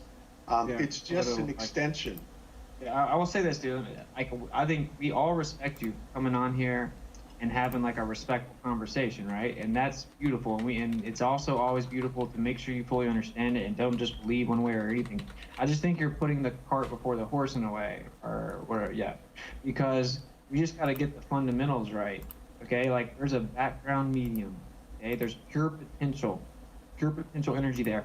We have energy manifest in the physical world. It comes from there. Energy cannot be created nor destroyed. That's the first law, right? Well, that means it can only be transformed or transferred. So where does it come from, right? These are the questions that quantum mechanics cannot answer, and that's what we're discussing. That's a logically bankrupt framework based on the need to keep the heliocentric model alive and do away with the ether. So we're just trying to, I think you need to, like, instead of going all the way to the end and being like, exactly how does all the intricacies of the etheric field modalities work, right? You need to understand the basics. And so what we're saying, for example, with light is not a physical photon traveling. It's already there. It's already there. That's what the ether says. Because the light is the ether. It's already there. It's just a version of the ether. Like we discussed earlier, there's not a square inch on the entire Earth that doesn't have light, right? Just because you don't see light doesn't mean light's not there. There's background radiation on every square inch. If you go to the darkest cave in the world, if you go to the bottom of the ocean, there's always light, okay? And what we do when we see light is we introduce an additional introduction of energy, and it creates a disturbance. So now part of that spectrum becomes visible. You see what I'm saying? Yeah, so we're seeing the light's already there. Now, that's a viable framework that can explain the double slit, that can explain the so-called superposition, that can explain all these things, right? So that's the first step. We see, okay, well, you know, the physical photon model cannot explain phenomena. The ether can. That's what this whole discussion is which one's viable. Only one's viable. And it was thrown away, and it's still thrown away. I talked to a quantum physicist a couple of months ago. He straight up told me, most of the people that I work with know there's an ether. But it's like, you can't say that word. It's the bad word. We all know there has to be one because we can't explain anything. So that's what we're trying to discuss. Like, we have to get to where flat earthers understand it's okay to look into stuff that can't be scientifically verified, like as in bottled up and counted. You can't count everything, right? So I just think everyone needs to start to understand the actual framework, actually what's being said, before they get ahead of themselves and they want to talk about physical photons being sentient. You see what I'm saying? So I mean, I hope that is kind of resonating with you. One of the big ones is light. We have electrostatics, magnetism, and light. The ether is a viable framework to explain these. All three of those phenomena are the same thing. Sorry, Austin. Wasn't it Tesla who said even, you know, like rocks, us, everything is actually a form of light? That's why he said it all has a resonant frequency. You can destroy, like the stuff John Hutchinson was doing, putting an iron little block of iron and then hitting it with this certain frequency, and it would just disintegrate in front of his eyes and turn to like this dust that just blew away. I mean, everything has a resonant frequency, and if you hit it, yeah, you can totally just destroy whatever it is that you've started shaking.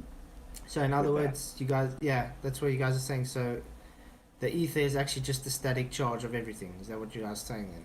Well, ether, for example, Tesla said that nothing in the material world gets its charge from anywhere other than the background environment.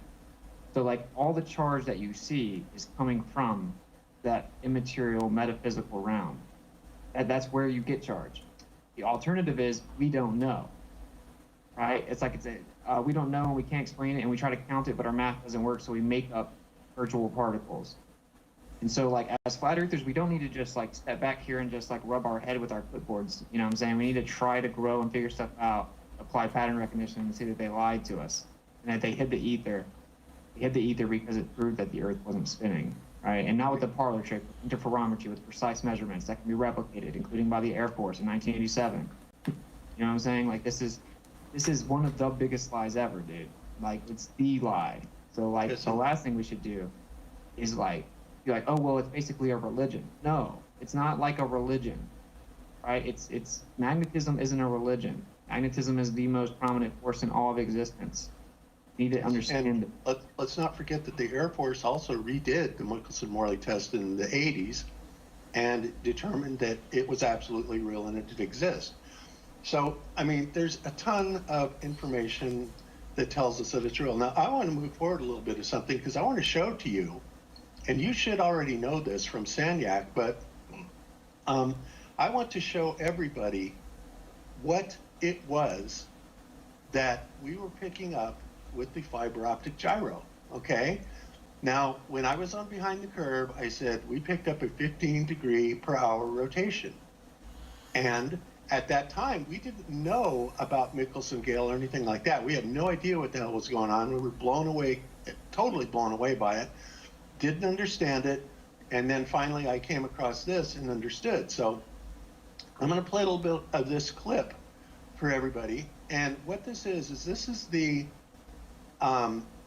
this is the wrong one, first of all. Let me go to the Michelson-Gale experiment. And what this Michelson-Gale experiment does is it will show everybody exactly what it was that we picked up with the fiber optic gyro, and why, you know, and how it actually works with the laser interferometry. Now, some people would call this technology a parlor trick. Well, that's just stupid. It's not a parlor trick. This is working technology that is in use all over the world, and it has very real physical manifestations that we can actually gauge and make measurements on, and determine some bean counting items about it, right? It's not completely woo-woo. It does have physical properties, and at the same time, it doesn't have physical properties. So I'm going to play a couple minutes of this, and then we'll talk about this, okay?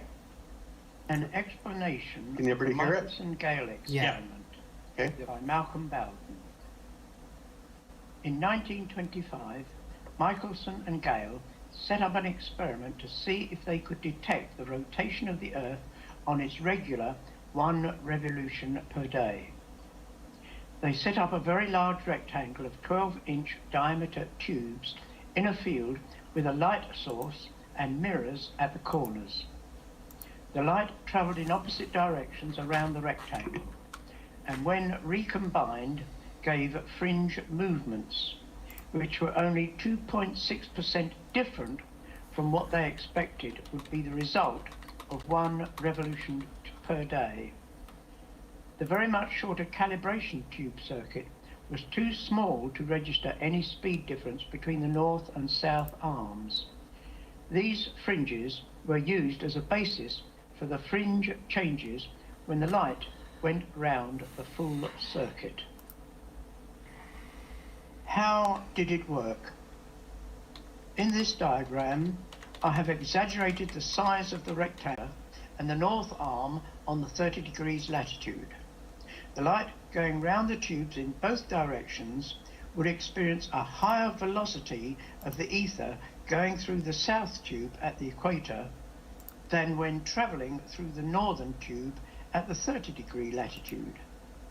When they were recombined, they would produce a different fringe interference pattern when compared with the very much shorter path using the calibration circuit. Although their rectangle was far smaller than this, it was sufficiently large to detect the difference with surprising accuracy. From 269 observations, they obtained an average change of 0.230 fringe. This was only 2.6% different to the calculated change expected of 0.236 fringe. Yep, so basically the math and the actual experimental results agreed 100% with each other. I mean, it was a very, very small, insignificant difference in the two. And we're going to find out, and I'll explain why that you even got that difference here in a minute. Well, let's continue. Thus, within experimental accuracy, the ether was passing across the face of the Earth at the predicted 1 revolution per day. In their report, there is no... AKA 15 degrees per hour, people, okay? Let's continue. No mention of any conclusions they draw. They simply state the result. Here, surely we can conclude that there is an ether, and either, 1, the Earth is rotating 1 revolution per day, or 2, the ether is rotating around us 1 revolution per day. That it was item 2 that was correct had already been demonstrated by Airy in 1871. As we have shown in a separate YouTube video given here below. Okay, so basically it had already been confirmed by Airy's failure because of the angle coming in the starlight, and it's an extremely simple optical experiment that proved that the starlight was coming in at the proper angle already, which meant, point blank, no doubt about it, no room for misinterpretation, that the ether was rotating around the Earth at 1 revolution per day. What did I say in Behind the Curve? When we turned on that fiber optic gyro, we picked up a drift, a 15 degree per hour drift. Okay? Now, when you look into the ether and the nature and, you know, the past 300 plus years of people that have looked into this, one of the things that they understood very well about the ether is that it took its form from a toroid. And the toroid is a combination of a centrifugal and a centripetal lines of force, centripetal going down through the center like a tornado through the bottom, and centrifugal is a donut shape going around the outside, okay? So also, in understanding that, we are able to ascertain then that because you have a vortex, essentially two vortexes that are counter-opposing each other and are meeting in counter space, right? Because they are conjugate, they're meeting in counter space, that there will be, from the widest point of the centrifugal and centripetal lines of force to the narrowest, there will be a rotational rate change, right? Now, this is something that you know, I figured out a little bit later on. It's like, okay, well, if it's vortexual, then we should be able to go along and sample along the z-axis of this toroidal pattern, and it should change rotation rates, right? Kind of like the sun, right? What do the sun and the moon do when they go from summer to winter, right? The sun in the summertime goes up high and it stays around the north, and it goes a little bit slower, and in the wintertime, it goes out more towards the edge and it has to go a little bit faster, right? So that's telling us that the sun and the moon are also following these vortexual lines, and they are actually changing their speed. And they most certainly are changing their speed. Make no mistake about that, okay? So they are locked into this ether in the exact same methodology that we were testing you know, the rotation of the ether with. So what did I come up with? Well, we already had Airy's failure, which told us that it was the ether that was rotating at that rate. So I came up with the idea, based on the logical inference, that if it is indeed propagating in a centrifugal and centripetal type of vortex, that along the z-axis, it must change rates of speed, rotation rates. What did we find out? Well, in Colorado, which was the perfect place to do this, we went to Pikes Peak, which was an altitude at 14,125 feet. We took measurements at Pikes Peak, right? Then we went directly east from Pikes Peak on the exact same latitude line, right? Got to stay on the same latitude line or it invalidates it. And we dropped nearly 10,000 feet and went out on the plains of Colorado, dropped 10,000 feet, and what did we find? Well, we got a very significant rate of change in the rotational variance.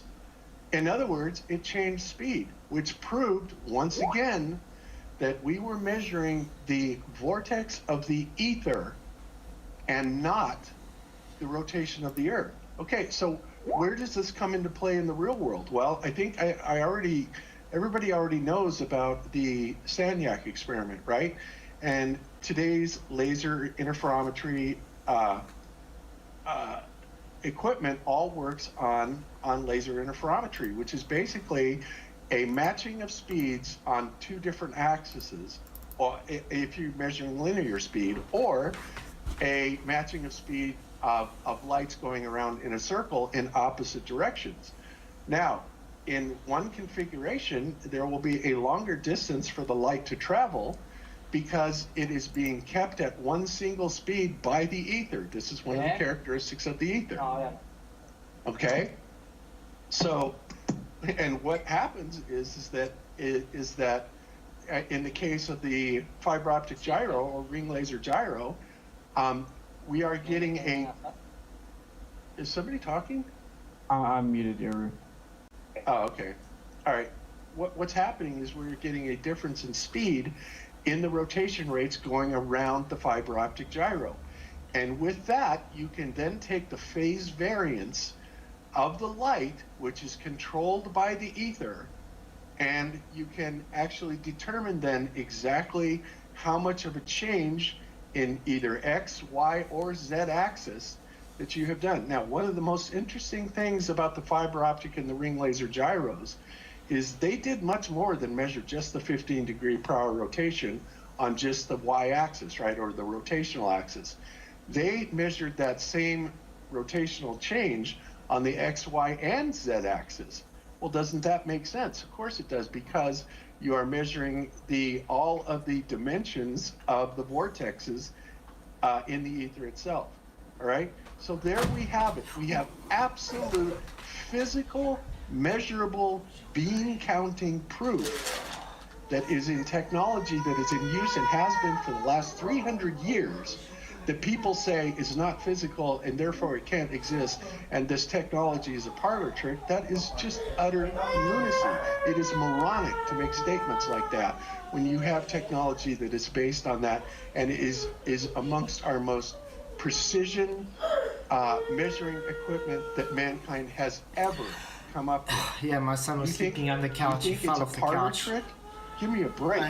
Okay, so what I want to know is where does anybody get off saying that the ether isn't real? We have, how much evidence do we have for it? How much did I just present? I can go on all day long, not to mention the previous 300 years of what all the greatest physicists and engineers have determined, and you know, and there are mountains of evidence of it. Okay, so nobody should just be able to make a snap judgment and say, oh, if you're looking at it, you're a moron, and you know this doesn't exist, because it most certainly does. And I simply cannot accept anybody saying that it doesn't. Tell me where I'm wrong, anybody. Yeah, and to say that it's not science, well, neither is saying that you need a container to have gas pressure. There is no scientific evidence of that. You know, that's how hard it is to apply the scientific method. It has to be very stern and rigorous, and there's many things, not just, you know, the ether or about electricity, but many things we can't scientifically prove. But that's why we call them laws, because they work every single time we do them. You put high pressure in a balloon, you open the balloon, it comes out. It happens every time, but that's not science. And they use the ideal gas it's just law, like, which uses a mathematical. It's literally goes on infinitely. Narnia. Math. Yeah. Oh yeah, that's another misunderstanding of our opponents. You know, their whole gas go down, go boom boom. They do not understand the ideal gas law. And Zach, if you can find that one clip of the science guy, the physics professor, that remember we were listening to, who explains. Actually, you can find it all over the place, but that one was really good. But yeah, I'll see what I can do that. But I would also like to point out that they're not going to rebut this. They're going to hand wave dismiss. Of course they are. Right, because they can't debate any of it, and they're posting a video right now. Oakley's already posting a video like in the middle of our show about the show. But also, I will just say, just so for the audience to keep it, you know, actually productive here. So like I said, you can just ignore this evidence if you want to, call it a parlor trick, and then invoke the double slit, which says the photon is a god. But you know, everyone knows you're being a hypocrite. But it's important to note that the mainstream, I was talking to a Glober the other day, Bob, and the Glober said the ether's been debunked. I'm like, oh yeah, how was that? And he said Michelson-Morley and Aries failure. Which are the very things that proved it. Dude, he invoked the two things that prove it. And I'm like, oh, I wonder why the mainstream to this day is having to blatantly lie and misrepresent what happened and say that it disproves the ether when it literally did the opposite. So us as truthers shouldn't even look into this, or you're stupid, right? When they're still lying like a century later. And really, that's what it comes down to, guys. The problem that we have with Oakley and his crew is not only do they have, you know, virtually no scientific training or understanding of any of this, but they will actually yell and scream and holler at people and tell you that you're a moron for even looking into it. It's like, really? Is that the way you're supposed to conduct yourself? We would never do that, ever. And in fact, we encourage you look into it. That is the opposite of professionalism, right? Yeah, totally. What's crazy, dude, is the whole argument is still the same thing, which is if you have the ether, then you have to have a wave. So they're literally, their whole argument is so low level that it is to impose a false dichotomy of light has to be a particle or a wave, while they claim that it is both a particle and a wave, that the wave function is just math. But they can't say that because it moves as if a wave. It's not as simple as saying it's just math. And they have to claim the single photon acts like a wave, and gives you a photon, gives you an interference pattern, right? When we're saying waves aren't things, they're just types of movement, like Zach elegantly stated, you can wave your hand, you can't hand a wave. It's a type of movement, which means there has to be something that's moving. It's already there. It's not traveling from point A to point B. We are not claiming that light is a wave that is moving from point A to point B. That is a straw man. And the fact that you claim light has to be a wave or a particle is a false dichotomy. Think about that. Like, it's complicated. I just don't understand how. Supposedly, I don't know if it's true, but supposedly the photon, quote unquote, don't travel in a straight path. It's traveling, making a wave. Yeah, I just don't understand why everybody cannot just work together on it. I mean, everybody I'll tell you why. Why fight? You have people out there who have been saying things about certain apparatuses. For instance, when I hear about the fiber optic gyro, what do I go do? I go and research it and study it and figure out what the hell this thing is. Now, whether or not I accept its results is separate from this conversation. I hear other people on the other side who make a video the other day, put out a video talking about the gyro, but they don't understand what a ring-limiter gyro is. They're talking about rigidity in space, and you're like, dude, this is a light-driven interferometer.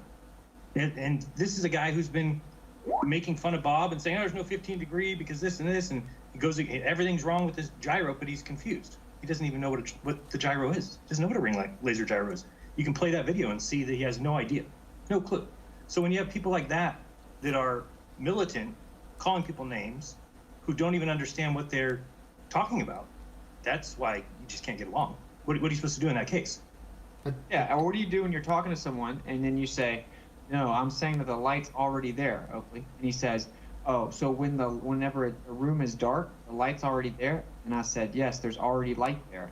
And they all laugh at me, haha, you're such an idiot. The whole panel starts calling me names, talking about how stupid I am. So then I go to say, what about the non-visible spectrum of light? I get muted midway through that sentence 4 consecutive times as they all chant about how stupid I am.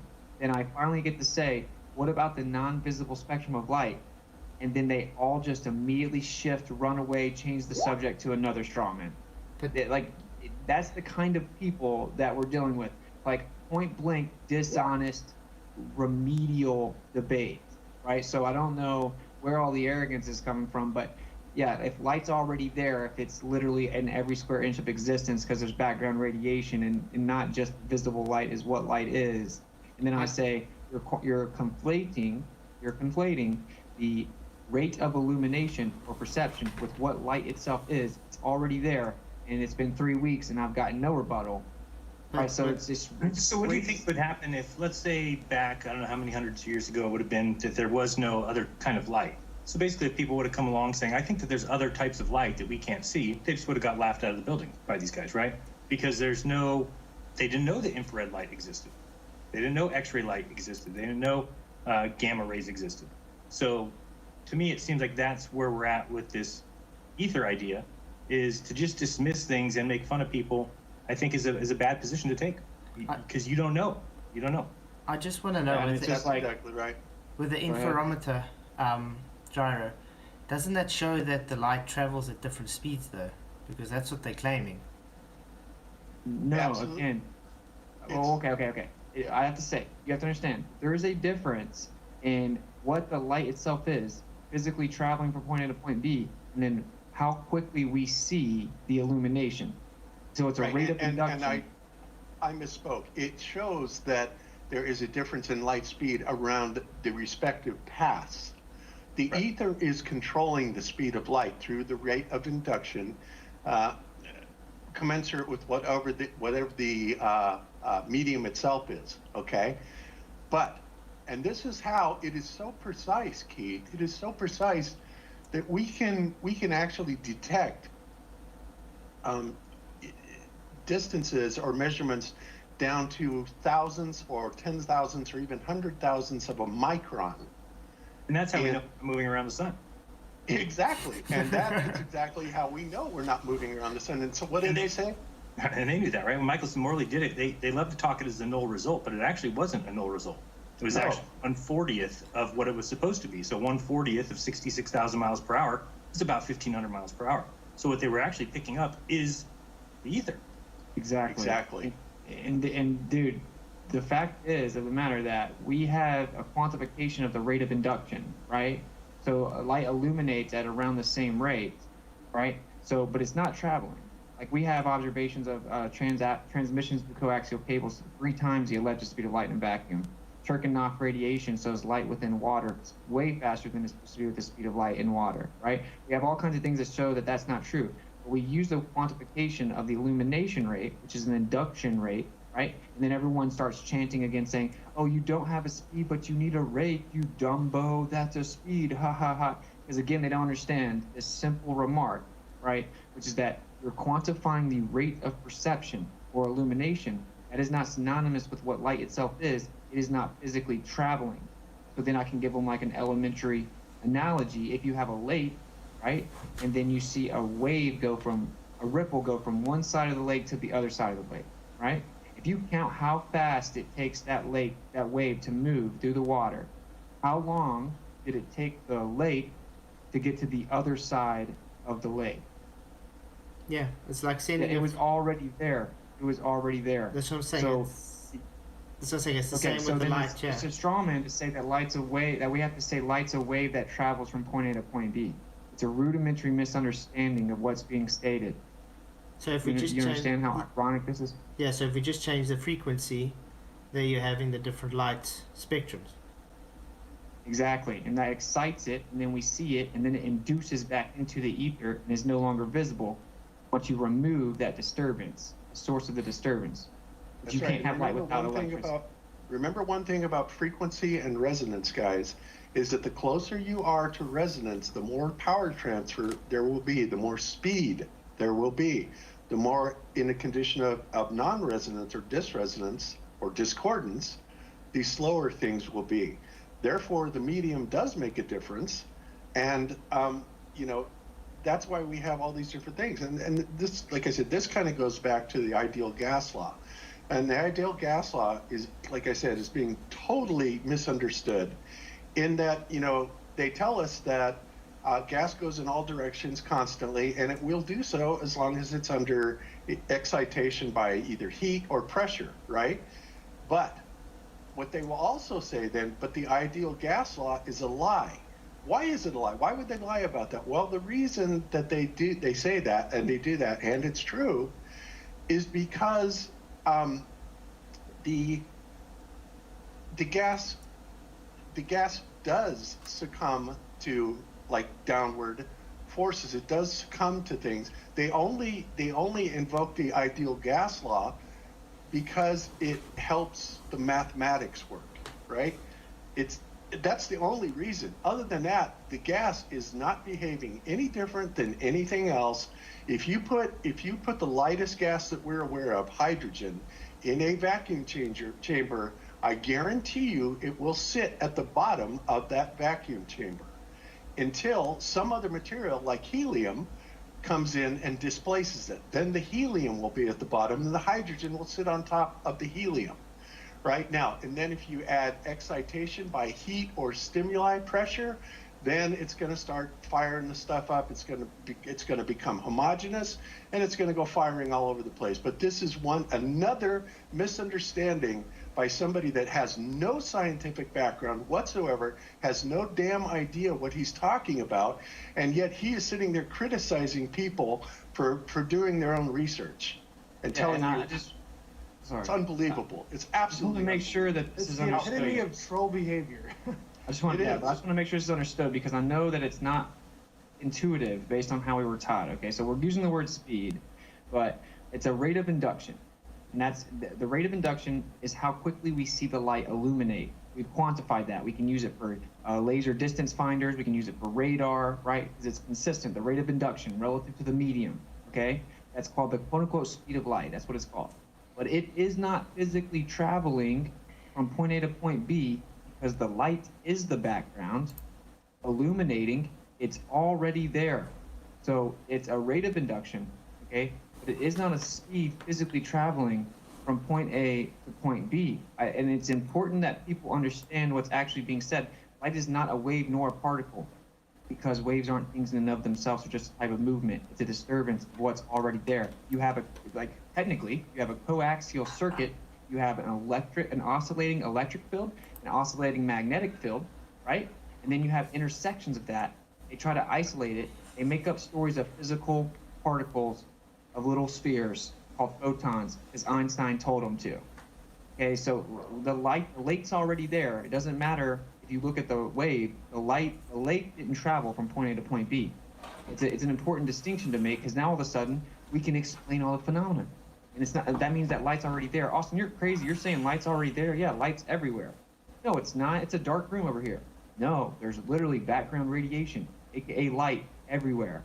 Visible light and the entire light spectrum are not the same thing. That's why animals can see light that we can't see, because that's also light. X-ray is also light. Radio waves is also light. Okay, light's everywhere. We're just seeing a certain spectrum that is perceivable to the naked eye, which we call visible light, based on the excitation of the background illuminating.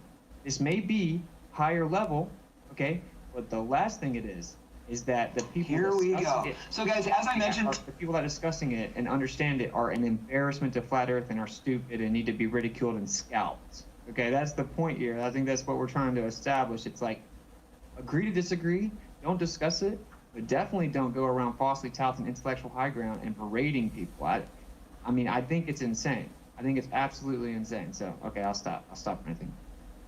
Okay, so, all right, so Zach, do you have a timestamp where he actually explains that on this video? Or if you could find one, that would be great. Yeah, 7 minutes. 7 minutes. 7 minutes. Okay, so we're going to listen to this. And I just saw something in the chat. I hope to God this isn't what I think it is, because otherwise I'm really going to get pissed. But let me look and see whose video, who put up this lying shits it gets it on Globebusters? Yes, that's Oakley posted that a few seconds ago. It says Flatzoid channel. I'm asking if light is a photon. Oh God. Yeah, I was also very when I saw that pop, I was like, what? Why does it say Flatzoid channel? I don't post anything. Yeah. All right, and before I play this, guys, I want to make something perfectly clear, and I'm not speaking for anybody else other than me, because people ask why I get triggered about this, but I'm going to tell you a little secret about Oakley, and then I'm going to shut up about it, because we're never going to speak about them again, because they're a bunch of damn trolls, and frankly, they can go to hell, okay? But because of the fact that we have actually thought things like this through, because of the fact that we are trying to propose a different model, we are looking at things like the ether and stuff like this.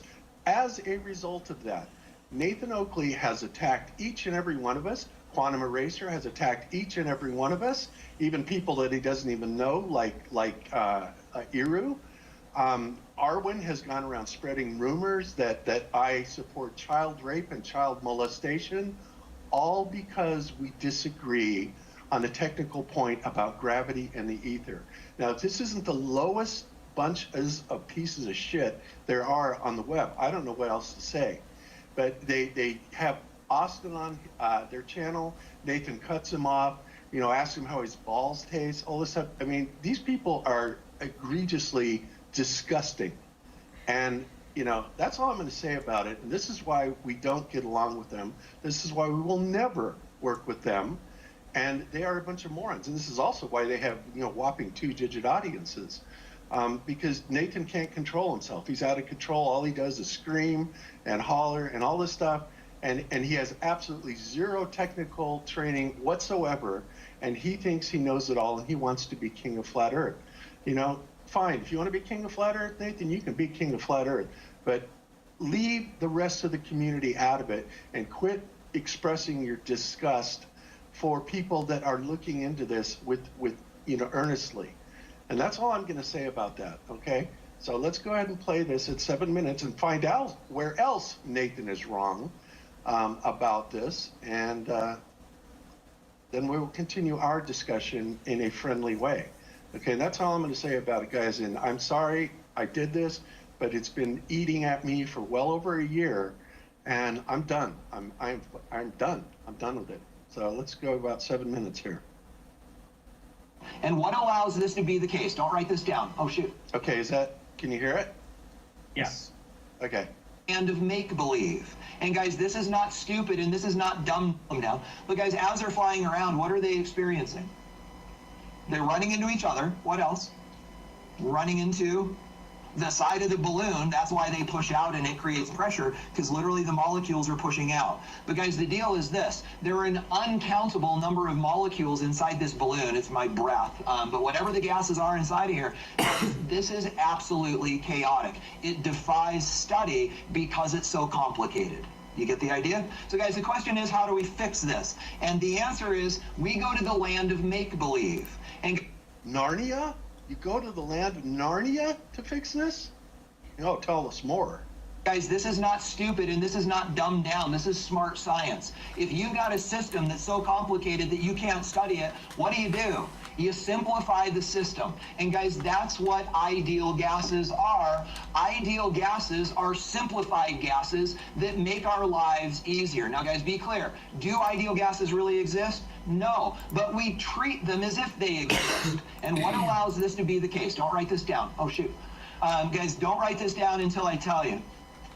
So guys, it goes like this. The thought is this. When we study gases, these things are so complicated, they're bordering on impossible to study. So being good scientists, we come up with more simple models. Guys, the thing that allows this to work is the use of these more simple models not only allows us to describe them, the math doesn't change very much. So these simplified models don't create significant changes in our results. So guys, the question then becomes this, and this is where you want to start writing this down. What are the simplifications that make the model appropriately less complex?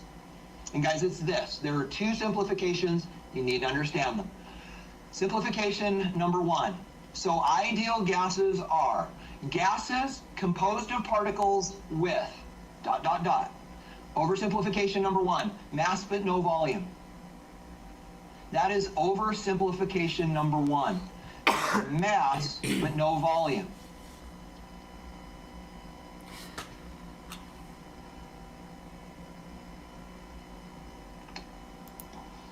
So guys, what does this mean? What does it mean to have mass but no volume? What does it mean to have mass? You exist, you have weight, you're there, you're matter, you matter. But guys, what does it mean to not have volume? You don't take up space. Can you be there and not take up space? No, this is make-believe. But guys, here's the deal. This is actually an important simplification, but it's also appropriate. And this is why it's appropriate. If you could see inside of a sample of gas, those molecules are so spread out that the size of the molecules themselves doesn't really matter. The word that we use is insignificant. That's the word you want to use on the test. The molecules inside of a gas are so spread out that the size of the molecules themselves doesn't really matter. And can you stop it for a sec, Bob? Yep, This is all based on the fact that there are atoms that make up molecules. I don't think that a gas molecule has ever been photographed. I would just take a wild guess, but I bet no gas molecule has ever been photographed. It has not. I'll bet you're right. Okay. So I will post this in the show notes with everybody. You can go through this whole thing, but this is what's going on. And like I said, you can go over and you can see the nonsense that Oakley's putting up on his channel. They are just childish, and we're done with them. And so, Keith, I hope you can understand what our problem is. Why we can't get along with them, because they can't get along with us. I have tried many times to reconcile with them and say, can't we get along? I want to get along. Yes, kumbaya, whatever, because it's far better than fighting and arguing all the time. But we're not the ones starting this fight. Do you understand that?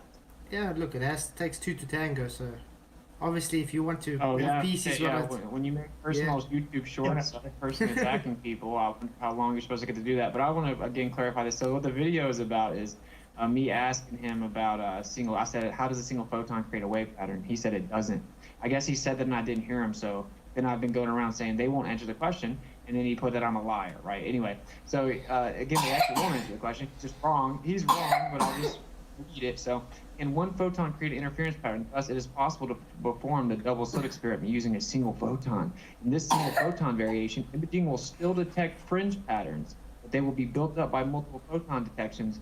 Even though single photons pass through the slit, interference still occurs. Can a single photon interfere with itself? Each photon interferes only with itself. So this is what they say about it, right? And this is, so that's the whole point, is that you have to, it's just kind of crazy that I have to keep going into this, but the point is that how can a single photon give you an interference pattern?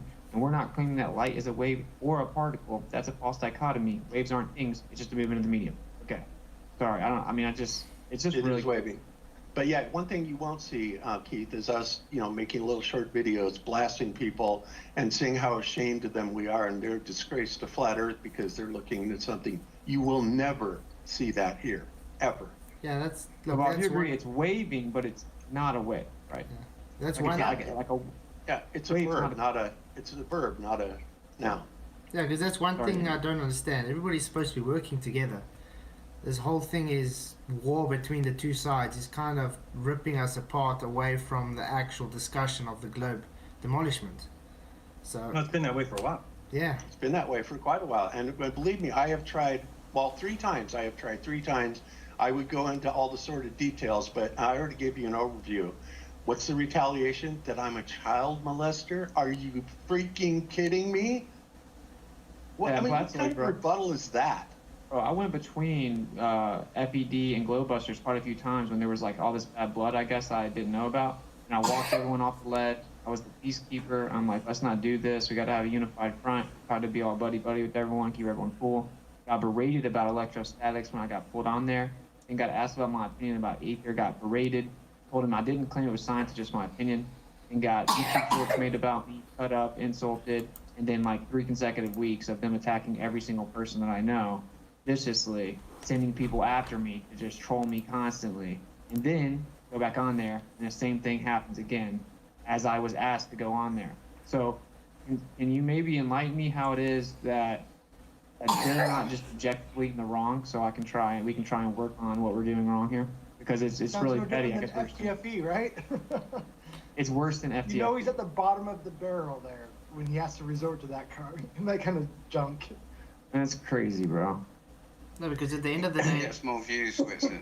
yeah, because I think at the end of the day, everybody just has to respect someone else's opinion and beliefs. So, what does it help attacking someone on it if you're just not going to give them our thoughts exactly, our sentiments exactly? Yeah, agreed. I don't know how people want to say what they believe, and be able to. If I were to ask you, does science prove things? What would you say, Leslie?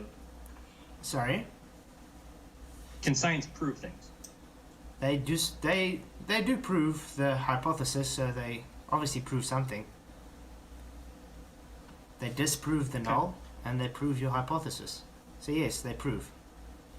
Based on natural. Every scientist would say that science doesn't prove things because they're smart enough to recognize that it'd be impossible for you to ever have all the variables in place to know everything that's going on. And plus, you're a human being. The results don't just show up and nobody has to interpret them. People have to interpret them, and people have biases. So it's funny to me that we have this crew that's going around saying science can prove things. Where are you getting that from? That's what I'm saying. Prove what? It proves the hypothesis. You have a hypothesis, so and your experiment proves your hypothesis. That's how science works. Well, think about this one. So if you claim something's the cause of an effect, right? And then you say, oh, it does cause the effect. How do you know it's the only cause? That's what Jaren's saying. You don't know all the variables. And also, Flatsoid, can you scientifically prove the creator? No, that's spiritual. That's supernatural. So it's above natural law. Right. So you can't independently manipulate and vary a creator to prove them. Do you agree that we can show that by logical necessity that Earth is designed and it must have been designed, and that's a logical proof? Yes. So you can prove things without science, right? You can just use logic. Okay. But it'll still be based on your own opinion on what you decide is proof to you or not. It comes down to your preference and opinion. That's what I'm saying. With science, you can prove an hypothesis. You've proved the hypothesis that this is the cause. You can go and create another hypothesis once again to try and prove another cause for the effect, but you've already proved your hypothesis. That's what science does. It just proves your hypothesis. So, I guess I don't get that. If I have a question as to why the sun keeps coming up every day at 6 a.m., and I ask, oh, maybe it's when I open the drape. That's what causes the sun to come up. So every day I go there and I open the drape and the sun comes up. So now I've proven that the sun comes up due to my drape being pulled? No, that's that's just begging the question and then affirming the consequent. But you understand what I'm saying? If you can, Isn't that what they're... I'm just saying So you can make an hypothesis for something, and you can affirm the hypothesis. You've proved the hypothesis. Doesn't mean it's the only cause for it. It's just you've proved that hypothesis. You can have another cause with another hypothesis. That is a call. But here's this. So, okay, so with the diffraction, right? They're saying that diffraction can be science. It's a scientific experiment. Now, Jeranism just pointed out to you that we'll know because people interpret things and have a bias. Though it's science doesn't definitively prove things. I'll give you an example. They're talking about the double slit experiment, right? And acting like that's science. But now they're walking it back saying it's not. They're talking about diffraction. Diffraction requires the assumption and reification that light travels from point A to point B. By definition, it's defined as the splitting of a beam traveling. Yeah. So do you see how you can claim that you can science it, it's naturally occurring, but if you go into it with a faulty presupposition, you're actually not proving anything. That's what I said. They just proved their hypothesis. That's all. And then it's their opinion. They didn't prove their hypothesis. They didn't. Yeah, they made an hypothesis. I mean, I can make an hypothesis to say light doesn't come from electricity. It's me pressing the light switch and it comes on. I've just proved my hypothesis because I put the light switch on. It came on. I've affirmed the consequence by having my hypothesis proved. It doesn't mean there's not an actual cause for it. I've just affirmed my positive claim about my hypothesis. That's all. But did you hear how I asked you this question? Systematized knowledge about diffraction. Sorry, it's just diffraction. They're saying diffraction can be science. Diffraction, they are defining as light traveling as a beam and splitting up because of physical obstruction. So that has a base presupposition baked into it. That isn't science proving anything if your base presupposition is wrong. If your interpretation of the phenomena is wrong, then your science is automatically wrong. Again, I mean, look at this whole entire thing of the galaxies or the universe is expanding. The more I've been reading Edwin Hubble's book, it's clearly not. They came up with a hypothesis. They think they proved it. They were able to find something that would fit the theory, but it's never been proved. There's no proof of it at all. So it's just funny to me that anybody would go around saying science can prove anything. You could never. You're going to have biases. Who's going to constitute whether you've actually proven something? That's what I'm saying. Science it just goes. Can't prove it. That's what I'm saying. You can't prove it because you've got to understand that there may be new information in the future that could change your current theory and your boundaries that you set on the hypothesis. Gleam, is that you? Yeah. That is I. Oh, fantastic. Okay. Hey, Gleam. I was hoping you would make it on. I don't know how much you've heard of this so far, but it's pretty lively. And I know you know quite a bit about the ether, and I figured you could definitely add a lot to this conversation. So, and also Kyle is with us as well. So, Kyle, did you have any comments that you wanted to get in? I know you. I was just saying, science is systematized knowledge in general. You're just collecting a bunch of observations and organizing it, and then after that, you can just kind of come up with all kinds of different conclusions. And yes, your conclusions can be wrong, but yeah, it's just the observations themselves that you're really talking about. And so if you're looking at something that's kind of, as long as it's organized, it's science. I don't know what else to say on that. We can go all day flat. So it's like, so they claim they science density and buoyancy, right? Sorry, they claim they science density and buoyancy. What causes things to go up or down? Density and buoyancy, we can science it, right? So then they manipulate the medium, and then it goes up or it goes down. Okay, well, what about the fact that everything that you manipulated was electrostatic intrinsically, and if you manipulate electrostatics, things will float and go up. That means you did not count for all the variables. So when you say the cause of the effect of things going up and down is density and buoyancy, you're wrong, and your science didn't prove anything because you had a base presupposition that was incorrect. You don't have an actual but that's what I'm insight trying every to say. single molecule and atom that's going on there. You don't have insight, and you would never be able to have insight. But that's what I'm saying. He had an hypothesis for a cause and effect. He took that hypothesis and he tested it and he validated the cause for the effect. Yeah, So but you know what, Keith? You can get the same result. You can get the same result without doing a damn thing to that egg, without pouring anything into it. Just let it sit there for a week, and it's going to rise. Why? The density changes in an egg after a week. No, well, what's happening? This isn't part of the hypothesis. I'll tell you what's happening. The egg is going bad. It is now generating sulfuric gases, right? And it's going to rise all by itself. So. Yeah, but when it happens, doesn't it change its density? Okay, let me meet you halfway here, Flatsoid. Okay, he's showing that the variable. Listen, Flatsoid. He's showing that the variable of density does affect things going up and down. I know. But he presented it like it was definitive scientific proof that that is the sole cause of things going up and down, and he did not account for something called electrostatics. When the glass, the water, and the egg are all electrostatic, and if you manipulate electrostatics, you can make things go up, which means objectively his claim that he definitively proved the sole causal agent of downward acceleration is wrong, and he did not scientifically prove anything. But that's what I'm trying to explain. He only proved his hypothesis. That was it. You can make another hypothesis with another cause for the effect. He simply just proved his hypothesis. I don't know what you mean. So in my case where I was talking about the sun rising, then I did prove that the sun rises because I opened the drape? Yeah, you proved your hypothesis. That's what I'm saying. No, he'll say that you that's what hypothesis is. You can't manipulate the sun, right? You can't physically independently manipulate the sun. And so the point is that you can logically prove things without science. That's what this discussion is. And you can't go around telling people they're stupid. And you can't just make presuppositions that are faulty at the beginning because you don't account for all your variables. Science, the etymology is to know. But yeah, natural science has a method, but it doesn't account for everything. That rigid dogmatic script is inefficient, and it's always relative to the faulty presuppositions of the person carrying out the demonstration. This is just objective, bro. Yeah, and science and is when not you objective. talk about science, we're putting ourselves into a little box where all the walls are the limits of our human senses. If you have to observe it for it to be considered science, there are things around us we can't observe. We can measure them with the technology we have, and then we can manipulate it and do all kinds of stuff with it.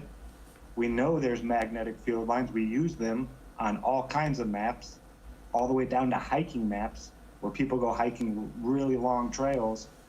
They get magnetic declination maps, so they know when they're using their compass how they have to set it. I mean, there's things out there that are the electric field. We know it is there. We can measure it. We cannot scientifically do anything with any of this stuff, though. It's just not. I think at the end of the day, science falls almost under scientism. Amen to that, brother. Yeah. Wait, do you agree that you can't science the second law of thermodynamics? No, it's a natural law. Okay. So can we acknowledge and invoke things as definitive truth or as true without it being science? Yes, I would agree with that. So do we have to run it all by Oakley and QE and see if they approve of us invoking something else outside of science, or do we get to pick and choose in the double Slitson experiment, but Michelson-Morley doing the same thing using light as a parlor? Yeah. No, I mean, science is always open to interpretation. It should always be advancing, never definitive, never set in stone. Can I just bite back on exactly that as well, what you just said, backing up your statement there, Darren, but also kind of going anti what Flatsoid just said about the second law. The second law of thermodynamics, as I understand it, was actually changed by Boltzmann in the early 1900s. And it was changed from entropy always increases to entropy almost always increases.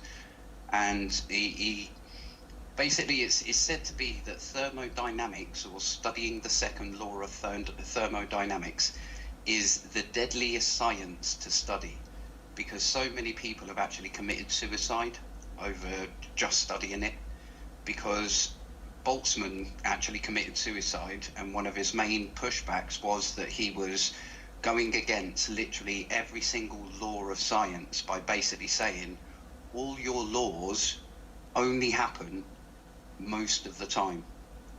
None of them happen all of the time. There will always be an exception. And that was Boltzmann's changed, and that's what brought in the likes of mathematical statistical analysis or statistical mechanics. Would this be why, Gleam, is this why they have Maxwell's demon? That's kind of like a hidden variable thing. This is more like how Boltzmann had it is Boltzmann's universe in a box. This is his thought experiment. If you put the universe in a box, you started off with one massive lump in the middle, and it exploded into many fragments, many pieces, and they all went in all directions. What would happen is that loads of fragments would hit all the edges of the box, they would all come back, they would collide, they would cause many swirls, all of this. But he said at one point in time, no matter what, if you carry on through billions of years it could possibly be, but at one point in time there will be a point in time where all of these fragments rejoin in the center again. Statistically, it has to happen at some point in time. And that was where the whole point of the measurement problem come in, where you can't tell whether something has a certain velocity and momentum versus the position. And that kind of gave birth, but wasn't the birth bringer of quantum mechanics, which is a mathematical model to say, right, describe all different positions, and then there is a statistical probability of a path or a particular route or an energy. That's as I understand it. And big up Bob for my introduction, but yeah, I very much love Aether as a hobby, definitely. I snort it, so Globers tell me. But yeah, I'm no professional scientist on it. I've just kind of read into there's a whole story hidden away from everyone. Hidden in plain sight is the perfect phrase for it, where Aether has never left mainstream science at all. I've got literally papers that are published this month on what's known as Einstein Aether theory, and it's to do with, basically they're bringing the ether back using Einstein's relativity and saying, no, there is a scalar field that Einstein neglected, but there is this scalar field called the ether that we're bringing back in that acts as a pressure, and that is how we're going to explain the likes of dark matter, dark energy. So it's never left science. The idea of ether has been throughout. You can literally check any year and then type ether paper, and you will always find throughout, from now right the way back to the 1900s, you will find a paper of every year. One scientist has at least written one paper about the ether. It's never left science. Is one of the cornerstones of science, I'd say. So do you think you think they're gonna play? Do you think they're gonna play off dark matter as ether now? Well, they're gonna try proposed as. It's proposed as. It's all on interpretation, and I'm not getting into the drama of the FED slate, because in all honesty, when I first ever got into the likes of flat Earth, it was through, and everyone will probably know this, the Rupert Sheldrake speed of light has changed. That's what got me into it was that TED talk, the banned TED talk, that caused the controversy, that got me into, science isn't all what it's made out to be. And then it was these exact videos that Bob's been showing tonight about the ether that then led me on to read the Michelson-Morley paper, that then led me on to Paul Dirac, going right the way through quantum mechanics, the way Feynman particleized and reversed engineered, so to say, Paul Dirac's ether, and how we've got it today, where they're basically saying, it's not quite working. We need an ether reintroducing, or some scientists are. I'm not saying the mainstream everybody is, but it's definitely never left Dark science. matter was an abysmal failure. I mean, they never even came close to detecting it.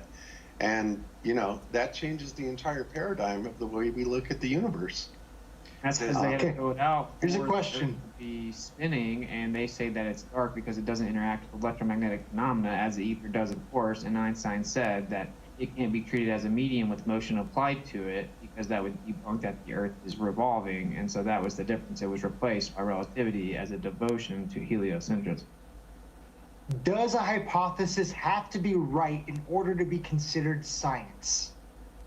No, what do you mean? Getting it wrong is a good thing. Yeah, hypotheses can be wrong. And so even if you don't agree with something, that doesn't mean it's not science.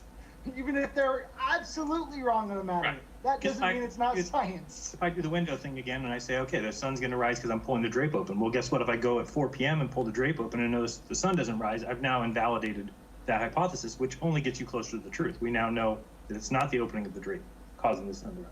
Amen. So when you're saying don't forget that that's Chuck. not science. That's just ridiculous. You're just trolling at the moment when you're going to that. Well, just to get my point across, the reason I don't like the idea of science proving things is because you have people like Neil deGrasse Tyson out there saying the most ridiculous thing ever, which is science is true whether or not you believe in it, which is a joke. Because science is always progressing. Everything that they thought in 1700 is wrong and 1800 is wrong is 19. So everything is moving, and these guys are adopting things. Yeah, well, and it could be the opposite, because if you have faulty foundations, which clearly astrophysics does and cosmology does, and you quantum mechanics. If you keep building off of that, then you're just building in the wrong direction. And it doesn't mean that your mathematics don't work out. Sure, your math can work. Math, you can prove things in math. You can prove things in math, but you're just proving a language and a way of describing something, but it's not actually proof. Right? I guess you would call it a mathematic. Don't get me wrong, mathematical proofs exist. Yeah, and this is why they struggle with gravity, because they have to keep changing it, because they don't actually prove anything with it. Yeah, that's why they struggle with quantum mechanics. They have to keep changing it, and when we have people that are flat earthers that are falling with the trick that if you can't quantify it, then it doesn't exist, and we got a problem. And it's a philosophy called empiricism, which is that all knowledge can only be obtained by the senses and scientific experimentation. That's called empiricism, which is intrinsically contradictory because it is a philosophy and it's invoking the idea of knowledge, which cannot be scientifically proven because it's an abstract philosophy. So it was done away with a long time ago. If people applied only empiricism, they would literally not be able to ever progress or understand anything in the world pretty much. It's a very rudimentary confinement of knowledge. It's ignorant. Yeah. Ira, did you have something you want to comment on? No, I just want to comment about the ritual of Geran proving that suns rise. But remember that Chuck Parson prayed every rocket launch to the God's act, right? Again, I mean, it's a joke, but at the same time, it's not a joke. I mean, yeah, because science says yes to a theory. It should, in most cases, say maybe, or actually, in most cases, it would say no. Yeah, and if you, for example, if you read real papers from the Academy of for example, Kepler, when Kepler started trying to make his law, there is a paragraph saying that Kepler every night prayed to God for Copernicus was right. And what I'm trying to say with this is that everything is going to be mixed up, between science and beliefs, science and religion, science and other stuff that we cannot prove, but we're trying to use every day. I mean, it's trying to connect with something else and trying to, interact with non-material things. And in fact, remember what we said, I think it was the last show, with the paper from the CIA talking about if you're going to make astral projection in terms of the military guys, you must be warning that they must be able to live with non-physical entities. What I'm trying to say is we are surrounded by mediums or non-material things. You cannot prove. Maybe you can feel, maybe you can guess, maybe you can use whatever etymology you want, but we must be upset that we are surrounded with non-material things. And maybe our own body, our own brain, our own biology is capable to interact with that, but not proving in terms of matter. And I mean, I think you can tell the difference between somebody who's got some sort of knowledge about science and somebody who doesn't by those going around saying that science proves things. Clearly, Neil deGrasse doesn't have a clue, and he's just spouting off, and other people that are claiming the same thing, that science proves things, they don't understand science.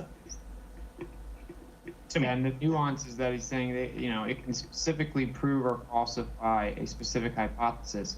But when you're claiming a cause, right, I mean, it's not the whole cause because you don't know all the variables. So, I mean, if you want to play that nuanced game, then whatever, but the point remains that you're not actually proving something because you're not proving the actual cause. Just because it's a variable that affects it.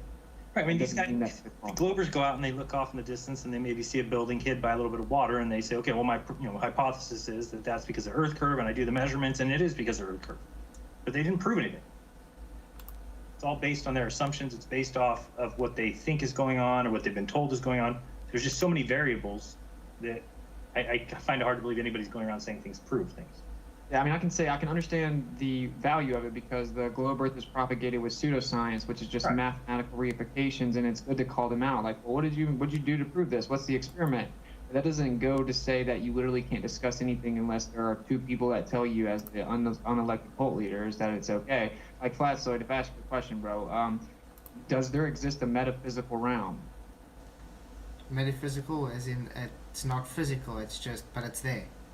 Yeah, supernatural. Right. Because we have a consciousness, right? So where does that exist within? Like metaphysical. So does the metaphysical have an interaction with the physical? Obviously. Okay, so then we need to at least be able to entertain that when trying to explain phenomena within the physical world, right? Yeah, that's why I said it's supernatural. You first require supernatural before you could have a natural. And because it's above natural, you can't provide evidence naturally for something that's supernatural. Because it's above natural. Can you provide natural. evidence logically for it? Yeah, you can have logical inference for it, but you can't naturally prove it.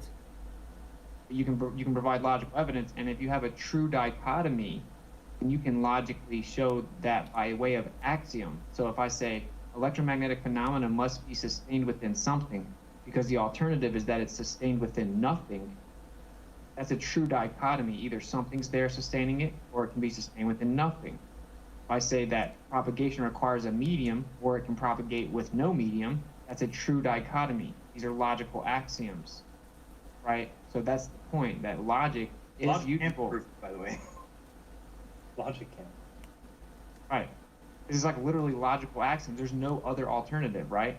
So to say that we can't discuss them, I mean, yikes, bro. Yeah, no. And I'm all for discussing. That's why I'm here. Really enjoying it, though. Thanks, guys. Oh, yeah. I tip my hat to you for that. Sure.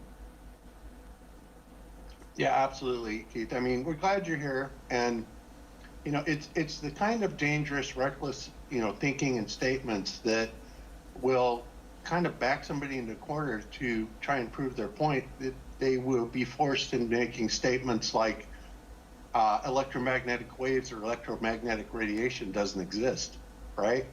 I mean, you're just painting yourself in a corner and stuff like that. Does anybody here really believe that with all the RF and EM, whether it's electromagnetic or magnetic, I would venture to say that most people don't even know the difference between magnetic and electromagnetic, right? Does anybody here know the difference between the two? Well, they would say, yeah, so electromagnetic is actually the interaction within both the electric and magnetic oscillating fields together, right, as opposed to separate. But this also reapplies to mainstream magnetic, and then to say that light's neither electric nor magnetic, you need to define magnetic, which can't even be defined within quantum, and you can't have light without electric. So it's just a huge, and you have to reify particles, because if there are no electromagnetic waves, then you're claiming everything is particles. And to claim the photon, you have to reify the electron. So it is just a bunch of pseudoscience. I mean, that's agreed. I mean, I think there's a lot higher probability that things take form in the form of waves, much more so than particles. That's my personal opinion.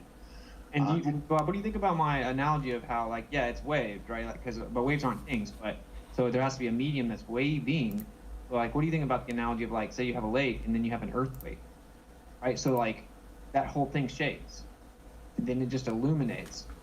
say, but it's a little different, right? Because it kind of ripples in the sense that we see illumination in a certain place, but the whole lake's already there, right? So like it's waving, disturbing, but it's not like physically moving. The lake's just already there, right? I mean, is that not clear? That makes perfect sense. Okay. Yeah, the way I'd add on to that is, or how you should have done it, you wouldn't have got it out anyway because you was overshouted, but the way how I would have got over that is let's say we got some scuba gear, we went down underneath the water, and I done Hadouken underneath the water. That would send a wave or a pressure wave over to you, and you'd feel that as a ping on your belly. And that's how I'd get around that. But can I put out a question, and anyone in the chat can answer as well? Okay. But there are 4 different understanding theories of how light interacted with another medium, aka refraction. So let's say light just going from air into glass. There were 4 theories put forward. Let me just put out the question: which of the 4 theories better or at best describe the interaction of light going through a medium of higher density? We have Fermat's principle, we have Snell's law, we have marching soldiers theory, and we have Maxwell's equations.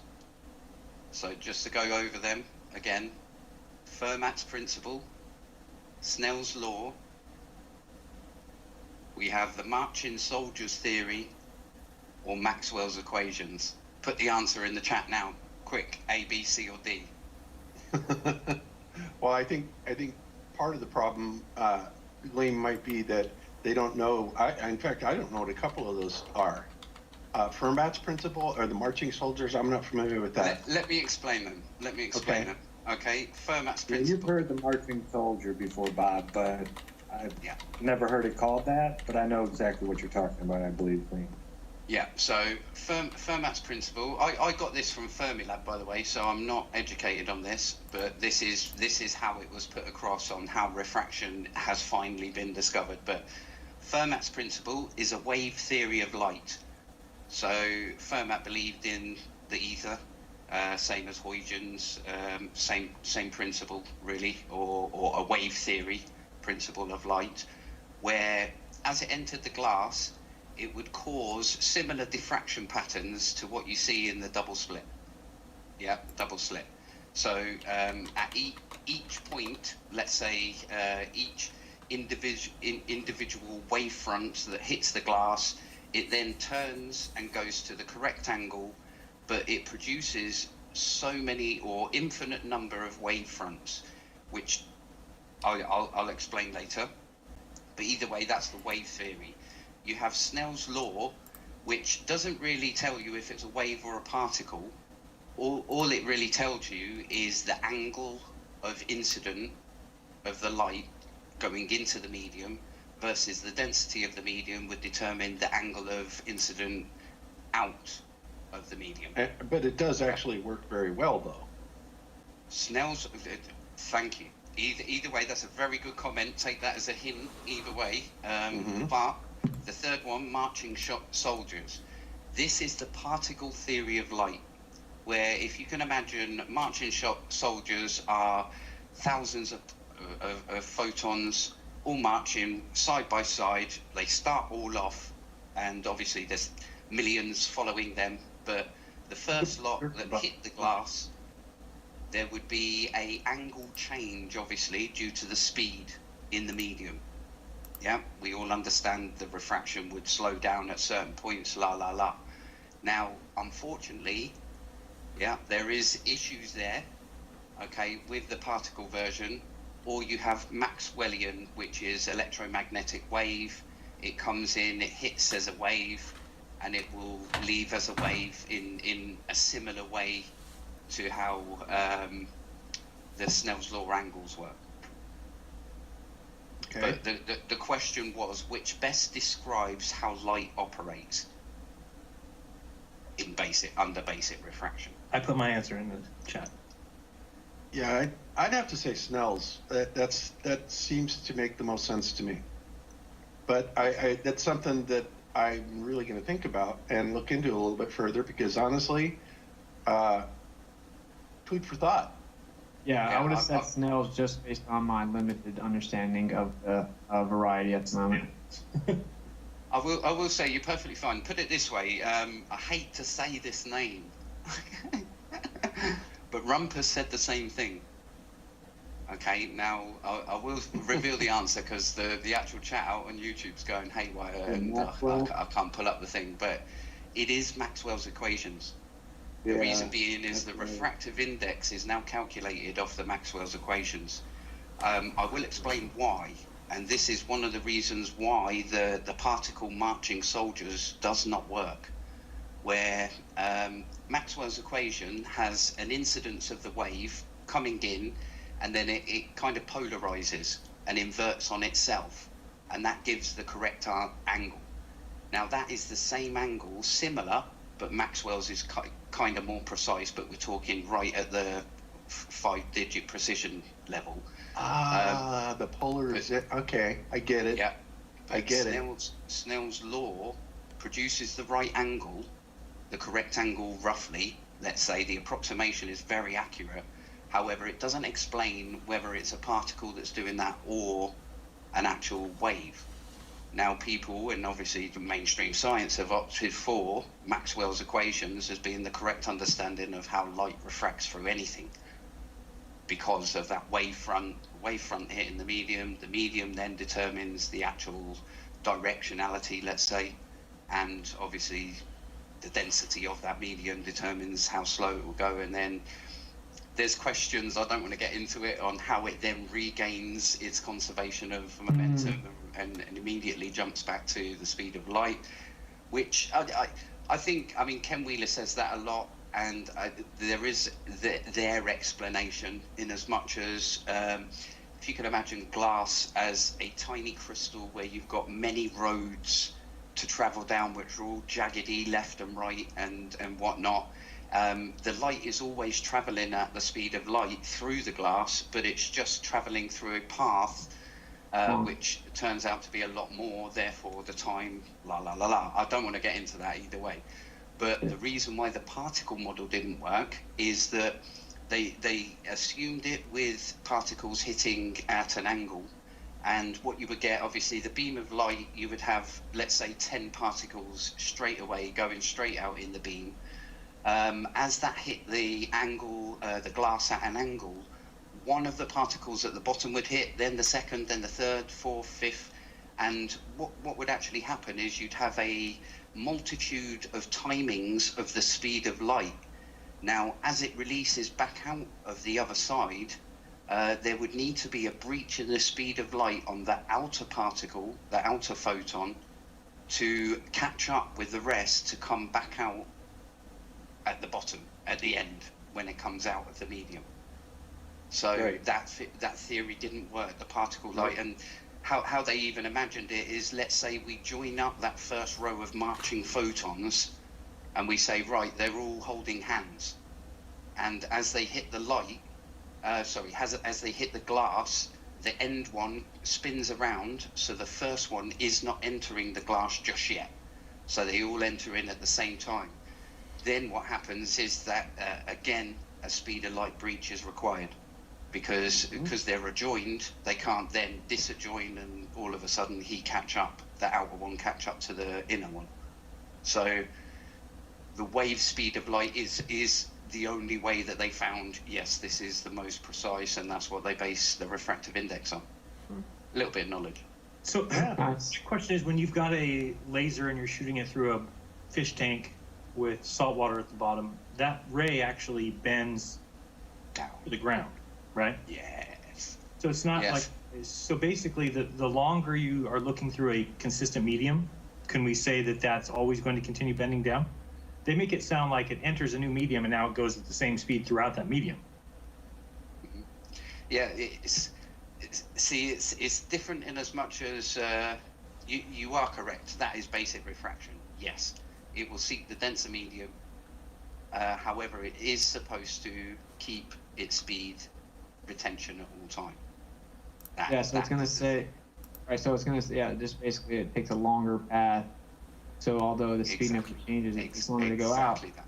It's hitting more particles. There we go. So it's diffracting more, obviously, and scattering more, but it's hitting more particles. Therefore, it's taken a longer time to get through. Kind of like one of them coin machines that you put a coin in and it bounces off of all the pins that are in there. So it keeps changing. Instead of it having a free fall, so it's bouncing off pins everywhere, so it slows it down. So it keeps changing the incidence angle with the distance.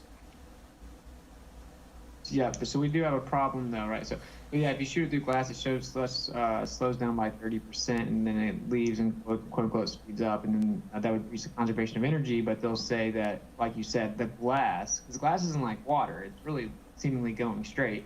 There's little mini roads in there and all that stuff. Glass is much more perplexing to me than the water. But I see, can anyone that wants to say that light's a photon traveling answer this for me?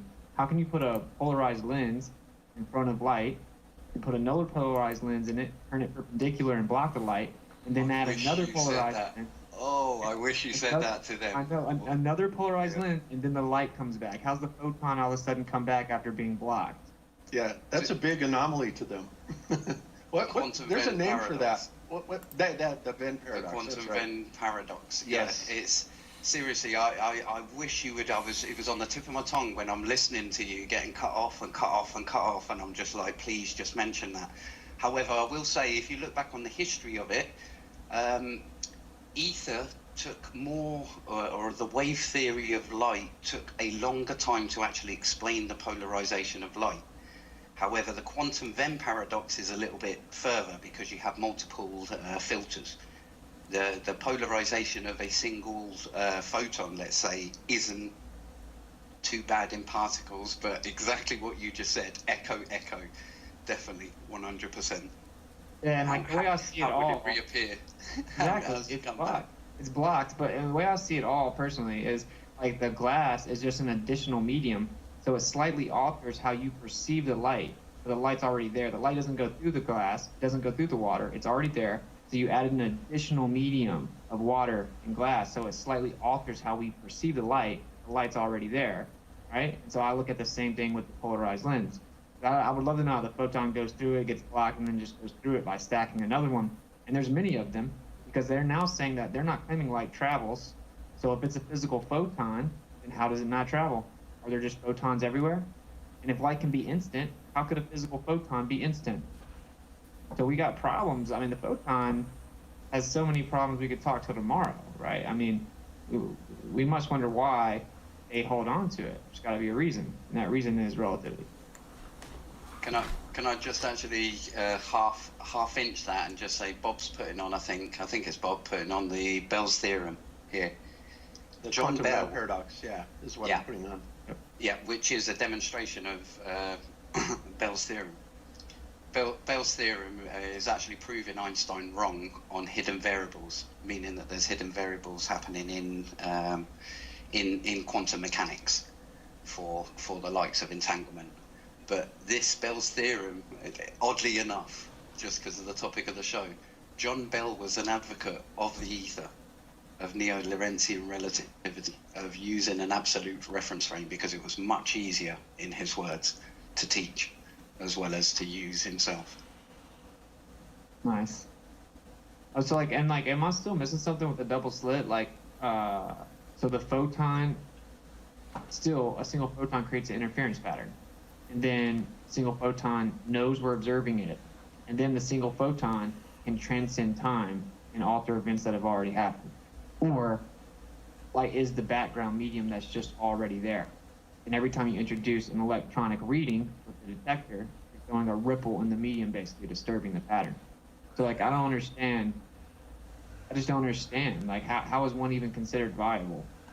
Are we really going to say that the photon is a god that is sentient and knows it's going to be observed before you know it, and it can transcend time? And one photon creates a wave pattern? Well, photon derived from Lucifer, luciphotons, if you want. It's the light barrier. Little packets. And little packets, of course, yeah.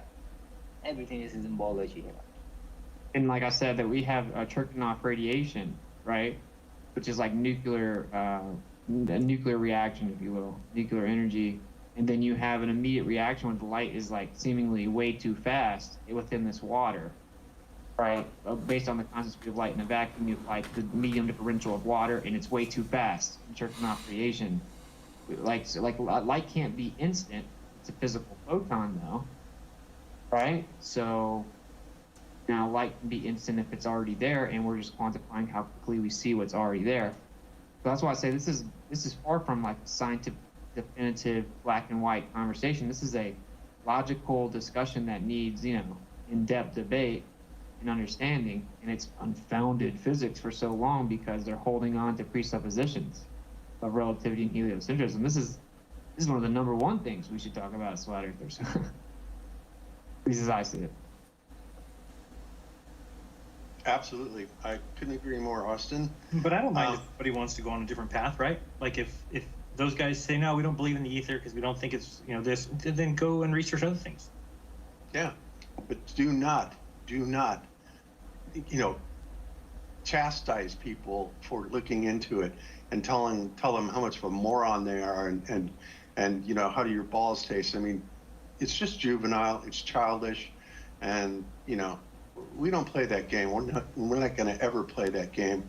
This is a show about serious inquiry, and I think there are some viewpoints that are just stupid. I think, like electromagnetic waves don't exist, but I will still discuss it. But and I will never ever tell anybody that they shouldn't look into it, because we don't know everything. We're still learning, and not only that, but we are already up against the establishment, which the best knowledge that we can glean away from the establishment is what they are trying to defer or detour us from, right? In other words, if they say, no, don't look into the ether, that's been debunked, all that stuff, there's a good chance that the ether is very real, very viable, and not to mention the fact that there is technology in use based on the ether that has no other explanation, and I still defy anybody to give me an explanation as to how that works without the ether. I'd love to hear it. So I will remain open in that sense, and I think that's how everybody should be. But when you start dictating to people what they can and cannot do, you have crossed the line. Simple as that. Also, what do you think about, they say one of the main proofs for the photon is the photoelectric effect, which reifies the electron. And it says that, my presentation just gone unrebutted, right? But it says that a photon hits an atom, exchanges its energy to an orbital electron, physically dislodges it, transfers the rest of its energy to the free electron, and then transforms into a photoelectron. Right? And that requires the reification of the electron. So when you look into that, there's 70 different paradoxes with the electron. Right? It's matter, but it has no size because it's a point particle. And we can't find it, but this is how we think we can find it with math.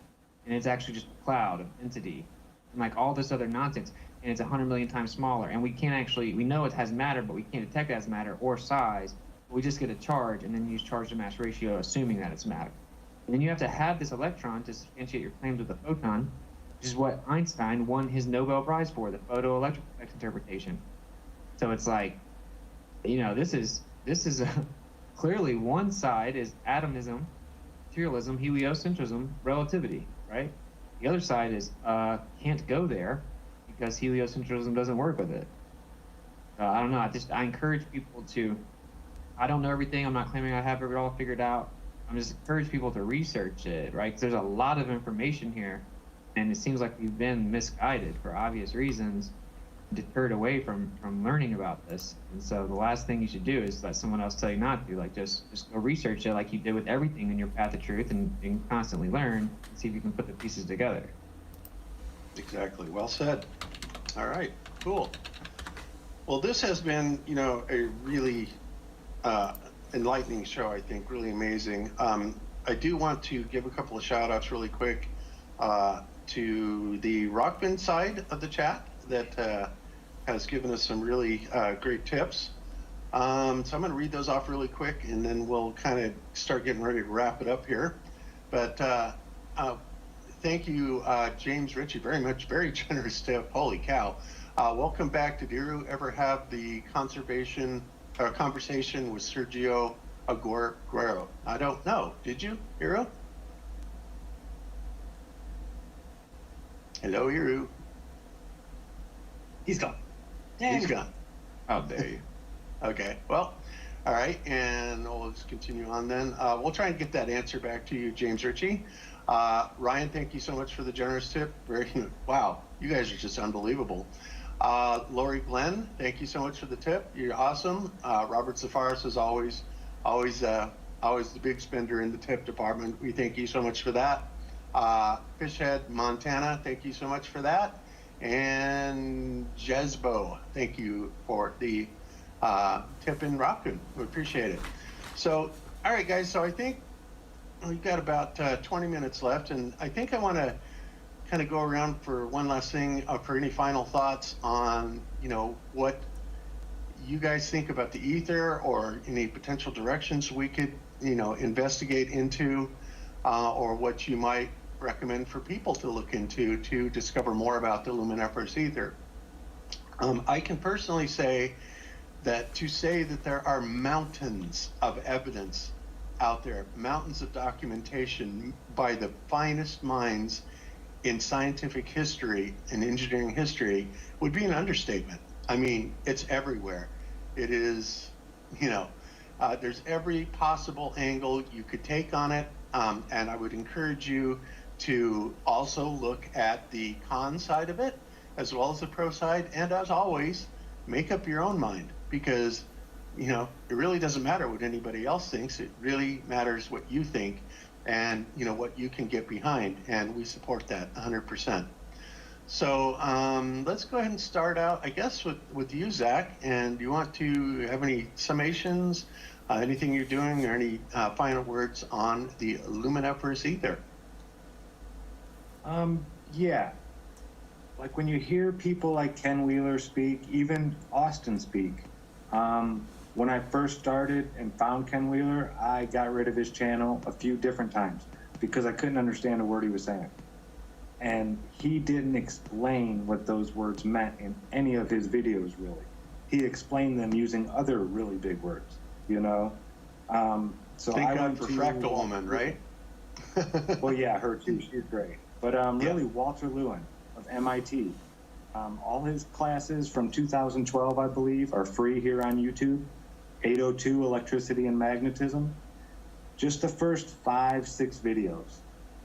If you can watch them a few times. I actually went through all those videos and took out all of the math, because he's giving a lecture at MIT to a class. So he's, writing all these big giant equations up there.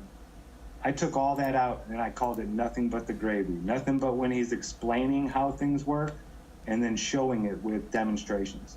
This is the man who got me excited about electricity and wanting to learn all this stuff. And I did. I learned a lot from him. It took me a couple times watching it. I didn't watch it once and get it, but just watch him a few times and all this stuff will start making a lot more sense. But yeah, you need that base, I think, before you start going and researching like Heaviside, and because they all speak like Ken Wheeler. You go and read their books and it's not made for children. So you really need a base foundation in your vocabulary. It's like learning a new language almost. You need to have these certain words and what they mean, and yeah, it's something that, you can't just be told one time and get it. It's really something you have to, that's why Walter Lewin's great. He shows demonstrations. But that's where I would start if I were you, if you really wanted to. And like I said, on my channel, it's a couple years back. It should be in my Fun with Electricity playlist, but it's called Nothing But the Gravy. And I took out all the big equations and all the math and just made it the good stuff. But that's where I would start. Excellent. Yes, and another person we both mentioned, Fractal Woman. You're on YouTube. I call her my go-to source for Ken Wheeler translations. And, guys, and I've said this before about Ken Wheeler. The guy he's an undisputable certified genius. I mean, he speaks multiple languages. He translates ancient languages. multiple languages. He is one of the foremost experts on magnetism that exists in today's world. And a lot of people say, you know, he's just jerking flat Earth's chain. And I get that. I totally see that. I mean, he came on our show and he made statements like, yes, I've always said that you have to be on the dielectric inertial plane. That's the only place capable of supporting life. I mean, he has made so many pro-flat Earth statements that I think he really does know. But I also think that he jerks our chain, so to speak, as to maintain some level of credibility with the rest of his audience who, thinks very lowly of flat Earth and its philosophy. So I think it's a little hypocritical, and I think it's a little two-faced, but it is what it is. And that doesn't take away from who he is and what he knows and what he can contribute to, part of the argument that we're making. So there you have it. All right, so Kyle, let's go ahead and swing over to you. What would you have any final words on the ether or anything coming up for you? I think it would be really nice to make like a 5-minute summary video on this topic so we can kind of get people up to date, because I feel like we're still using a lot of really big terms and a lot of just titles for things that would be really nice to just simplify, get really simple for. I agree, because I don't want to be accused of using word salad. I want people to actually understand what we're saying. That's important. It is. Because otherwise you're just going, what? So simple that a child can understand it. And so if I go explain to my daughter the Michelson-Morley experiment, she's not going to have any clue what I'm talking about. So I would like to go get like a 5-minute video and or kind of put one together and kind of summarize everything like that. I think that'd be really nice. Well, if you can do that, I wholeheartedly support it. But, there are some things that require a little bit of investment, of your time and brain. So, and I think this is one of them. So I don't think there's an easy solution or easy explanation. But what we will do is we will continue to break it down and try and elaborate as we go along, right? And as always, you can either take it or you can leave it. And that's the way it should be. So there you have it. So, all right. So cool. So, Iro, are you back with us yet? Yeah, I was all the show here, but for me it's a really fascinating topic, and in fact I have prepared a few things, but it's a little hard to me to explain. One of the colleagues that we have in our private chat in WhatsApp it's a guy who wrote a few articles and he works for physical theorist, theoretical physicist is that profession. And he become almost 100% flat earther. He's still in the middle, but after a long career working on that, he became a shaman. In terms of that, he started using and he gives lectures about the healing process, using the concept of a field of knowledge and interaction, and in terms of a spiritual thing, And the guy, he still have a really super nice lecture that I trying to subtitle, at least with the automatic tool from YouTube, because it's a very, very nice presentation give in a private college.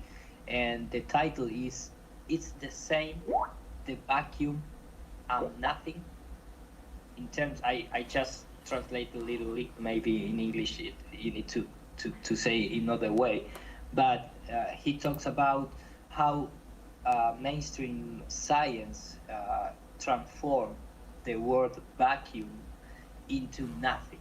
And when they refer to vacuum in the old days, they refer in the sense that maybe today we can talk about the quantum vacuum, because they need to accept that there is not exist vacuum in terms of nothing, in terms of the emptiness. There is something, and in fact, I have a lot of video that I use to present in my in some of my conference, that there is a guy, for example, from CERN talking about that. Well, in science, we don't understand very well vacuum. If you turn off the light, and this is the exactly words that this physicist use. If you turn off the light, you take out all the furniture, you empty completely the room, well, we still have something there. And that something, you can make it vibrate. And if you make it vibrate, well, blah, blah, blah, blah, blah. So there is nothing in the real life, at least for me. And this guy talk and give a lecture and show how Albert Einstein at the beginning said that the ether exists. Then he said, no, the ether doesn't exist, to prove his general theory of relativity. And he talks about and exposes about Maxwell and about Faraday and blah, blah, blah. And at the end of the presentation, he gives some examples about quantum mechanics with an analogy of a water. And he concludes that it must exist an ether for the quantum mechanics works. In fact, he said, remember that we have a precision of 11 numbers in terms of our math, and the only way that precision and that accuracy works is because it must be a medium, and we're gonna call that medium ether. So I'm gonna try to translate, but it's a really fascinating topic. Besides that, I don't approve the behavior of Nathan Oakley. I don't understand why he has so much hate inside his blood. I mean, it's an asshole. You cannot treat people like that. It doesn't matter if it's a Glober or if it's a flat earther or if it's a Republican or Democrat, whatever. You cannot live with that, because if you understand quantum mechanics, no, but if you understand Germanic medicine, that is not for free, man. It's gonna come the time when you're going to be you need to take a trace of that in your blood, So my advice is take it easy. I always looked at it, everybody acted like that. Right? You'd hope that we pick somebody out and say, oh, if everybody acted like that, would be a pretty cool world. Well, it wouldn't be very cool if everyone was acting like that. Yeah, so besides that, I'm gonna try to share with the English community our Flat Earth conference in the 10th of September. So maybe the next weekend is gonna be a little difficult to me to be in the show, but I'm gonna try to share some of the that adventure. We have 500 people in Barcelona inside of a public shopping, so walking around with t-shirts from Flat Earth and trying to engage people, and it's gonna be really fun. So if there is some Flat Earther around it, listen to this, you can come to our conference. Awesome. Yeah, I wish I was there. I would love to go to a conference in Europe. That'd be awesome. So very cool. Okay, Earl, well, thank you very much for that. That was very well said, and I appreciate your wisdom on that. So let's move around to Gleam. And Gleam, you came in a little bit late, but you had a lot to add to this conversation, and I'm so grateful that you were able to make it. And we were able to hook up today. But what would you have to say as far as any final words for anybody, anything to look into that you would recommend, or your final thoughts on it? Yeah, 100%. I would dig a massive signpost into the word 0 point energy. That is exactly, it kind of marries up everything Whitsitt's been saying and describing. Everything that Whitsitt was describing there is what's known as a perturbative theory. It's one of those theories. And it's basically that things are not particles, they're excitations in the medium perturbating the medium. And that is quantum field theory. That is how we understand particles in the current standard model. Now, this 0 point energy is the theory behind the quantum background, which Uru was just discussing there. And it's exactly that. It's needed to be lending energy from it in order to explain interactions or certain particle interactions where they're receiving more energy than what they should be, and excess energy that they can't describe with the current model, put it that way. So I'd point you to 0 point energy. Now, in as much as you'll see quotes in there by Dennis Sciama. Dennis Sciama was actually Stephen Hawking's professor, and he literally says this 0 point energy, these fluctuating fields, seem to be a reintroduction of ether into physics. So I'm kind of thinking, okay, yeah, Stephen Hawking's professor is saying this, then let's look into it more, and you find out there's the likes of Leon Lederman.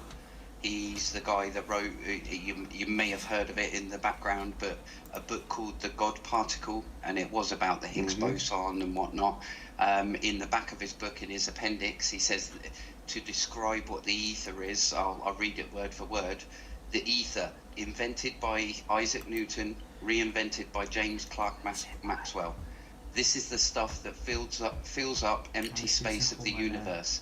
Discredited and discarded by Einstein, the ether is now making a Nixonian comeback. It's really the vacuum, but burdened by theoretical ghostly particles. Now, I got shouted at. I was just watching FED, but I got shouted at by QE. Number one, he actually blocked me completely from his channel because I put up multiple papers referencing 0 point energy as the rename of ether, and there are multiple evidences for its existence, which is the likes of Lamb shift, the likes of the magnetic moment of the muon and electron. There's multiple Casimir effect, which is two uncharged plates showing attractive force, where you can't account for it just by the standard components in a vacuum. But 0 point energy is the kind of replacement for ether. That is the reintroduction of ether in quantum mechanics, and it's a perturbative theory where you're lending energy from this, and how they've disguised it, Feynman specifically.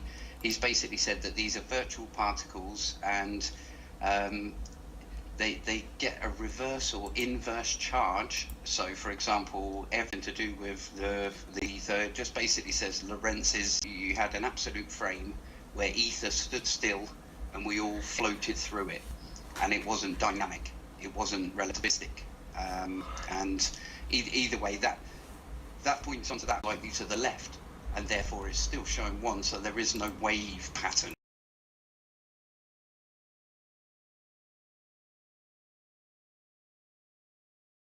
On the back, because you've only got one photon. So you're both kind of correct, but bullhorns either way.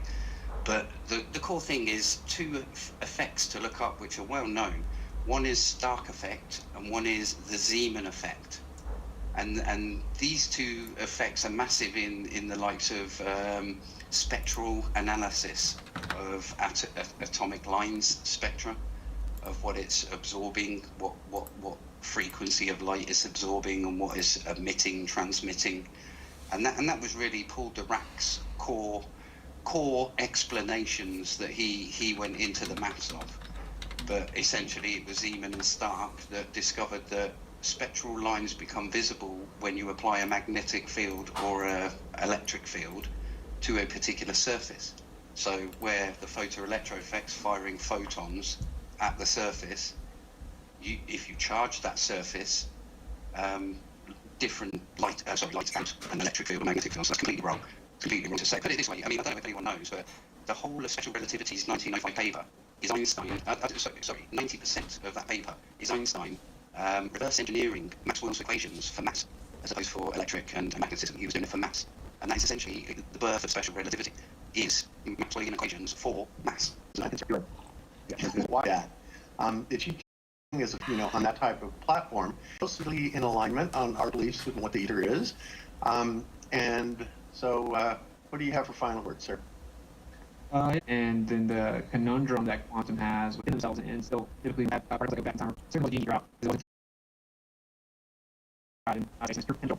It's that endless amount, endless source of energy, and then that energy interacts with the physical world as it becomes manifest really in motion. And it's mechanical and has continuity, non-comprehension, as very coherence, etc. Not that too much, but I think it's important that we can kind of reinform ourselves and look into it, and just look at the viability of both the framework. And in summary, the biggest part here is that quantum mechanics, this is my assessment, quantum mechanics or Ether are science, and you apply the rigid dogmatic application of natural science, being the very strict script of physical manipulation and variable to verify the cosmic relationship. The etymology of science is known. We continue to pursue things, demonstrations, observations, and scientific proof things. Cannot quantify the material, cannot scientifically manipulate vary the material. The material exists, doesn't just stop existing because you cannot do those things. You cannot quantum little being counters trying to get reality seems relevant to anyone who's pursuing what's going on in the overall philosophical discussion, which is intellectual exchange. As you see, we had a huge exchange of information on here today, where we had all kinds of like thought-provoking conversations. A lot of people were pointed to more information they could learn and research, and this is what it should be, and this is what Flat Earth is, or at least in theory should be, where we kind of broke out of this open indoctrination, and we were brainwashed with at a young age, and the whole idea is that we think for ourselves, reifications and materialism, and yeah, so these are potentially going to unlock secrets, such as energy. What is energy? How can we get heat energy? How can we get energy without loss? How can we understand magnetism? How can we understand where we're in? There's a vortex in the equal, what's inside the surface of the Earth. Is this tied with the magnetism of movement in the sky? Is it explained phenomena like the sun and Lima, and the gyroscope drift, the pendulum drift, etc., etc. There's people in Coriolis translation of motion, the expert system as the sky moves,